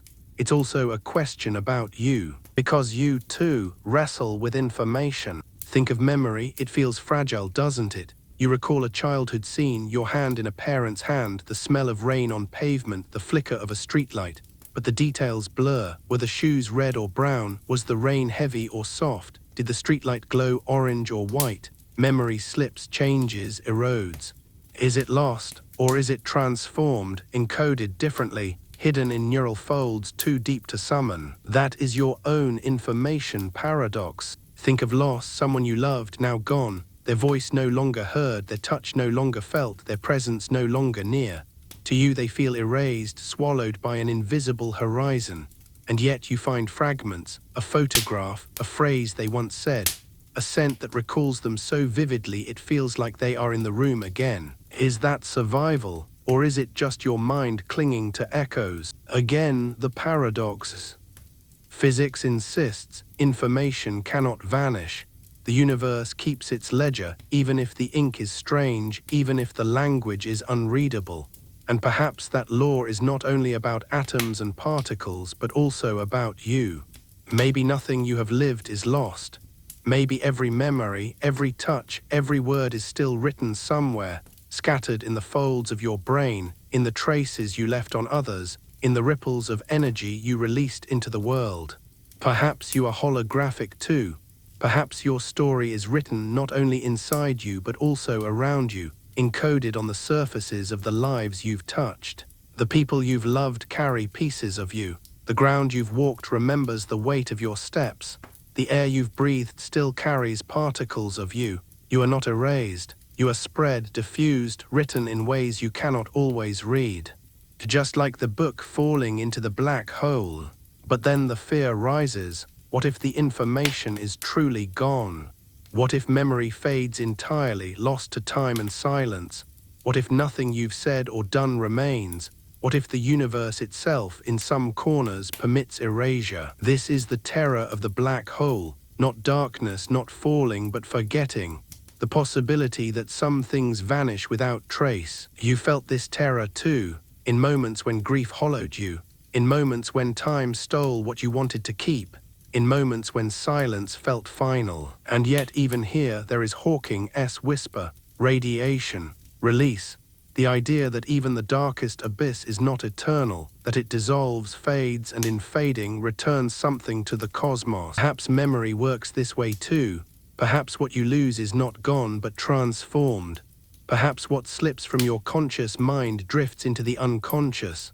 Perhaps what you forget returns in someone else in ways you don't expect. Maybe no story is ever truly erased. Now imagine yourself as a black hole. Strange thought, isn't it? But stay with it. You carry within you countless memories, moments, fragments of others. Some are bright, some are dim, some are buried so deeply you can no longer reach them. From the outside, people may never see what you hold. To them, your inner world is hidden, invisible, as though swallowed by a horizon. But pieces still escape. Words you speak, gestures you make, stories you tell, they are your Hawking radiation leaking into the world, carrying traces of what is inside. And when you are gone, perhaps those traces continue, faint, scattered, but real, carried in the people who knew you, in the objects you touched, in the energy you released. You may fade, but you radiate still. Pause and let that sink in. The black hole paradox is not only physics, it is also metaphor. It is about memory, loss, love, and the persistence of meaning. It asks you to confront the fear of erasure and the hope of survival. It whispers that maybe nothing is lost, not truly, that everything leaves a trace, even if faint, even if strange, even if unreadable. And if the universe itself is holographic, if every detail of reality is encoded on a boundary, then perhaps your life is too. Perhaps you are written on the edges of existence, your story preserved in ways you cannot see. What a comforting thought, that nothing is wasted, nothing erased, nothing meaningless, that even the moments you thought forgotten are etched somewhere waiting. But then another thought, sharper, maybe erasure is necessary. If nothing were ever lost, if every memory were preserved perfectly, if every moment lingered forever, would you be able to move forward? Would you be able to grow, to heal, to change? Perhaps forgetting is not failure but grace. Perhaps silence is not absence but space for something new. Perhaps even if black holes did erase information, that too would be part of the story. A pruning, a clearing, a way of making room. You see, the paradox cuts both ways. Information must survive. Information must fade. Both feel true, both feel necessary. And maybe the lesson is not to choose, but to hold the tension, to live inside the paradox, to let both truths exist at once. So here you are, human at the horizon. You began by asking about gravity on a flat Earth, a question that seemed playful, absurd, and yet it pulled you into deeper mysteries, curves, galaxies, dark matter, black holes, paradoxes.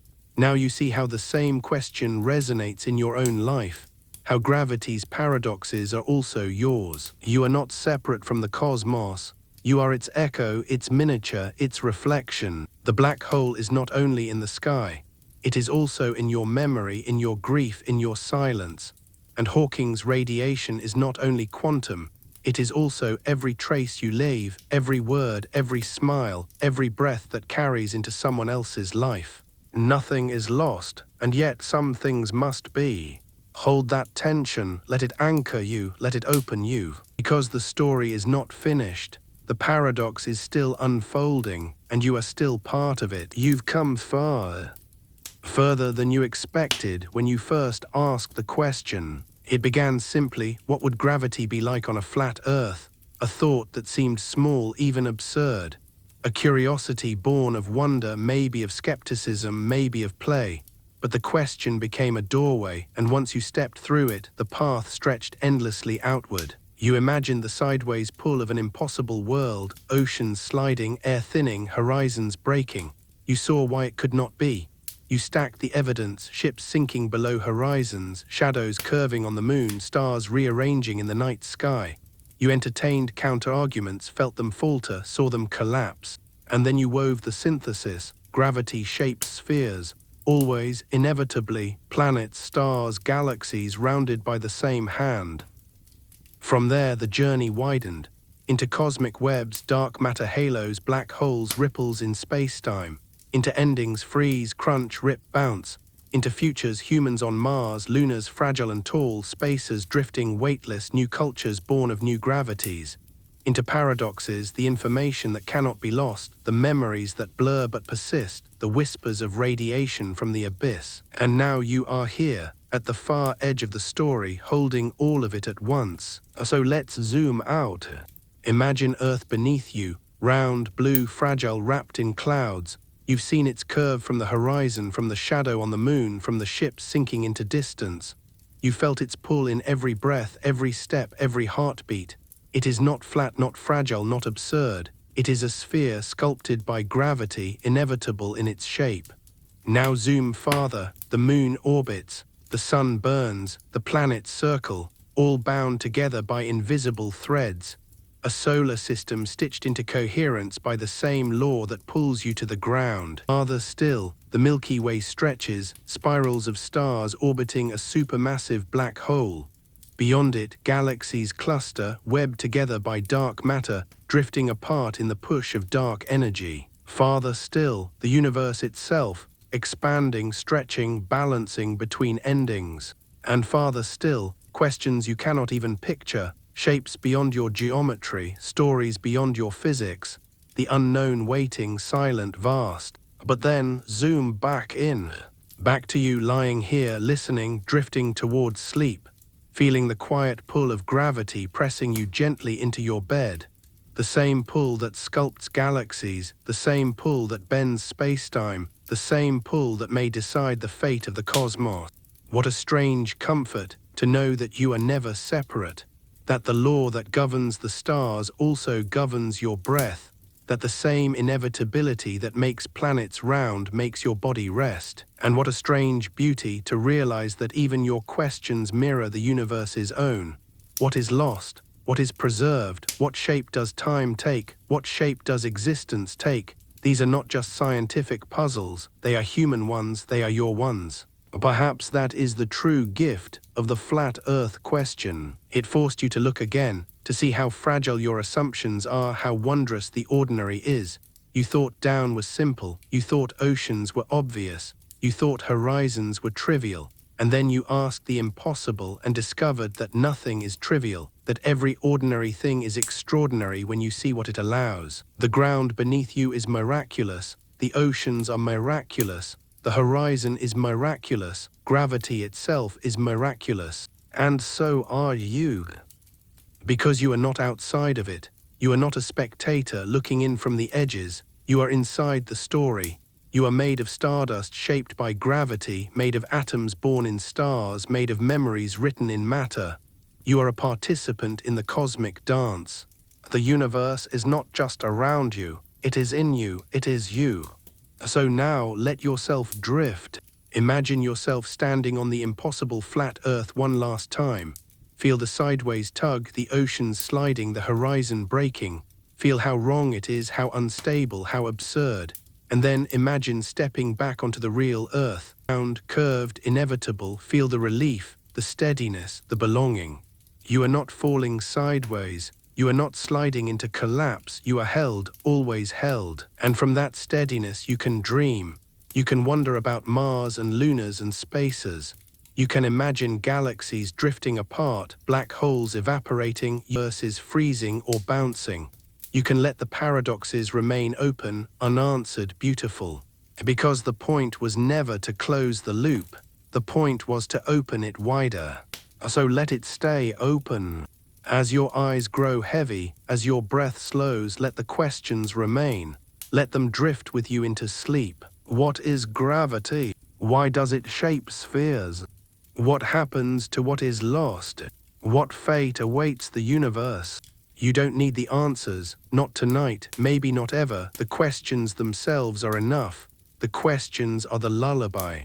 Because in asking them you are connected. You are bound, you are part of something vast, something mysterious, something endless.